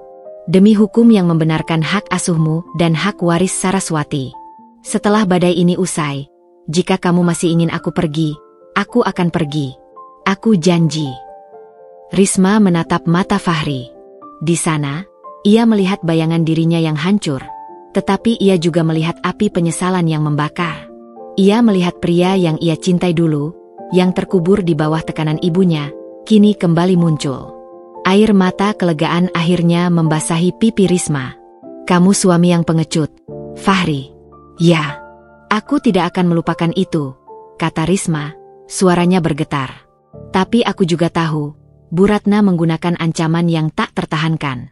Dan aku butuh kamu, sebagai ayah mereka, untuk berdiri di sisiku di pengadilan. Risma mengangguk pelan, keputusannya final. Baiklah, kita batalkan perceraian itu. Tapi ingat, Fahri, kita lakukan ini demi Arjuna dan Saraswati. Kita adalah tim, melawan kejahatan yang ingin menghancurkan keluarga kita. Setelah ini semua berakhir, kita bicarakan lagi hati kita. Fahri menghela napas lega. Terima kasih, Risma. Aku janji, aku akan membuktikan padamu bahwa aku pantas mendapatkan kesempatan kedua ini. Reno tersenyum melihat interaksi tulus itu. Baiklah, sekarang kalian resmi menjadi pasangan pejuang lagi. Kita akan bergerak. Bu Ratna sudah menerima surat panggilan dari kami pagi ini. Dia pasti sedang menyusun strategi. Kita harus lebih cepat. Perjuangan hukum yang sesungguhnya dimulai. Gedung pengadilan terasa seperti istana es yang dingin. Tempat keadilan diperdagangkan dengan bukti dan kata-kata. Gugatan pertama, pembatalan perceraian, menjadi fokus utama. Reno menghadirkan Risma, yang bersaksi dengan tegar tentang tekanan dan intimidasi yang ia terima, dan bagaimana ia dicampakkan setelah melahirkan. Ia menceritakan kata-kata menyakitkan yang diucapkan Fahri, pembawa sial, dan beban. Lalu, Fahri bersaksi.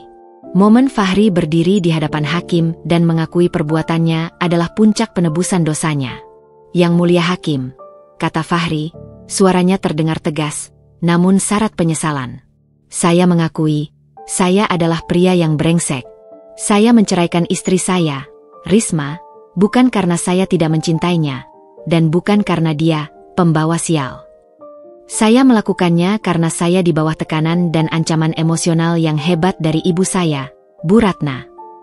Fahri kemudian merinci bagaimana Bu Ratna mengancam akan bunuh diri dan menghancurkan masa depannya jika ia tidak menyingkirkan Risma dan si kembar, yang dianggap Bu Ratna sebagai ancaman warisan setelah melihat tanda lahir Saraswati. Reno kemudian memutar rekaman pengakuan Bu Ratna. Suara Bu Ratna di rekaman itu terdengar jelas, penuh amarah dan frustrasi. Aku harus membuatmu menceraikan wanita itu, Risma, agar wasiat lama itu tidak pernah berlaku. Aku tidak akan membiarkan anak dari garis keturunan terkutuk itu mengambil semua yang sudah aku perjuangkan. Suasana ruang sidang hening. Pengacara Bu Ratna mencoba menyangkal, menuduh rekaman itu rekayasa dan Fahri hanya ingin menguasai harta warisan. Tetapi bukti rekaman dan kesaksian Fahri yang konsisten dengan pernyataan Risma terlalu kuat. Ini adalah kasus yang jelas, yang mulia, ujar Reno. Perceraian ini tidak didasarkan pada keinginan tulus kedua belah pihak, melainkan pada intimidasi pihak ketiga yang memiliki motif tersembunyi. Kami memohon pembatalan putusan cerai dan pemulihan status nyonya Risma sebagai istri sah dan ibu dari anak-anak di mata hukum. Tak lama setelah persidangan pembatalan cerai, gugatan kedua menyusul, pembatalan wasiat Bu Ratna. Ini adalah pertarungan yang jauh lebih besar, melibatkan aset perusahaan dan legitimasi kepemimpinan. Bu Ratna hadir di persidangan ini. Wajahnya keras, penuh kebencian, namun matanya memancarkan ketakutan yang mendalam. Ia menyangkal keberadaan testamen terlarang, menuduh Fahri dan Risma membuat dokumen palsu. Di momen krusial ini, Reno memanggil Pak Dewa sebagai saksi ahli. Pak Dewa, yang datang jauh-jauh dari luar negeri, adalah penebar petir bagi Bu Ratna. Benar, Yang Mulia Hakim. Saya bersaksi bahwa testamen terlarang itu adalah wasiat asli yang dibuat oleh almarhum. Saya bahkan mengawasinya saat beliau menuliskan tangan wasiat itu, termasuk klausa mengenai tanda lahir bintang sebagai tanda pewaris sah, kata Pak Dewa dengan suara mantap. Pak Dewa kemudian mengungkap lebih jauh motif Bu Ratna. Almarhum suami saya merasa sangat kecewa dengan Bu Ratna, terutama setelah pertengkaran hebat itu. Beliau sengaja memasukkan klausul tanda lahir, karena beliau percaya tanda itu hanya akan dimiliki oleh keturunan yang benar-benar ditakdirkan untuk memimpin perusahaan. Di hadapan bukti tak terbantahkan, wasiat asli, rekaman pengakuan Bu Ratna, dan kesaksian Pak Dewa, pertahanan Bu Ratna runtuh seperti istana pasir dihantam ombak. Ia tidak sanggup lagi melawan kebenaran. Ia hanya bisa menatap Risma dan Fahri dengan mata penuh kebencian bercampur putus asa. Kalian tidak akan pernah bahagia, teriak Bu Ratna di ruang sidang, sebelum ditarik keluar oleh pengacaranya. Kalian merebut semua yang sudah aku perjuangkan. Risma dan Fahri hanya terdiam. Mereka tidak merasa menang, hanya merasakan kemenangan pahit. Mereka berhasil mendapatkan kembali hak mereka, tetapi harus melalui perpisahan dan pengkhianatan yang menyakitkan. Keesokan harinya, putusan pengadilan dibacakan, gugatan pembatalan perceraian dikabulkan. Status pernikahan Risma dan Fahri dipulihkan. Gugatan pembatalan wasiat Bu Ratna juga dikabulkan. Testamen terlarang dinyatakan sah, dan Saraswati secara resmi diakui sebagai pewaris utama kekayaan kakeknya, di bawah perwalian kedua orang tuanya. Risma dan Fahri berdiri di luar gedung pengadilan, memeluk satu sama lain, bukan hanya sebagai pasangan yang berhasil melawan, tetapi sebagai dua jiwa yang kembali dipertemukan oleh takdir dan perjuangan. Kita berhasil melewatinya, Fahri. Kita berhasil, bisik Risma, lega. Fahri memeluknya erat. Aku janji, tidak akan ada lagi yang bisa memisahkan kita. Kau adalah rumahku, Risma. Meskipun status pernikahan mereka telah dipulihkan, Risma tahu, perjalanan untuk menyembuhkan hati mereka baru dimulai. Mereka memenangkan pertempuran hukum, tetapi mereka masih harus memenangkan pertempuran hati. Namun, setidaknya, mereka kembali bersatu, siap menghadapi masa depan yang kini terasa lebih cerah. Gedung pengadilan kini terasa seperti reruntuhan badai yang baru saja berlalu. Keputusan hakim telah resmi membatalkan perceraian dan mengakui Saraswati sebagai pewaris sah berdasarkan testamen terlarang. Status pernikahan Risma dan Fahri dipulihkan, bukan oleh cinta, tetapi oleh hukum dan perjuangan yang pahit. Meskipun memenangkan pertarungan hukum, Risma tidak merasakan euforia kemenangan. Perasaan itu bercampur aduk, lega, lelah, dan rasa sakit yang masih membekas. "Kita sudah menang, Risma," bisik Fahri, saat mereka duduk di bangku taman kota, tempat yang menjadi saksi bisu pertemuan rahasia mereka beberapa waktu lalu. Arjuna dan Saraswati tertidur pulas di kereta dorong.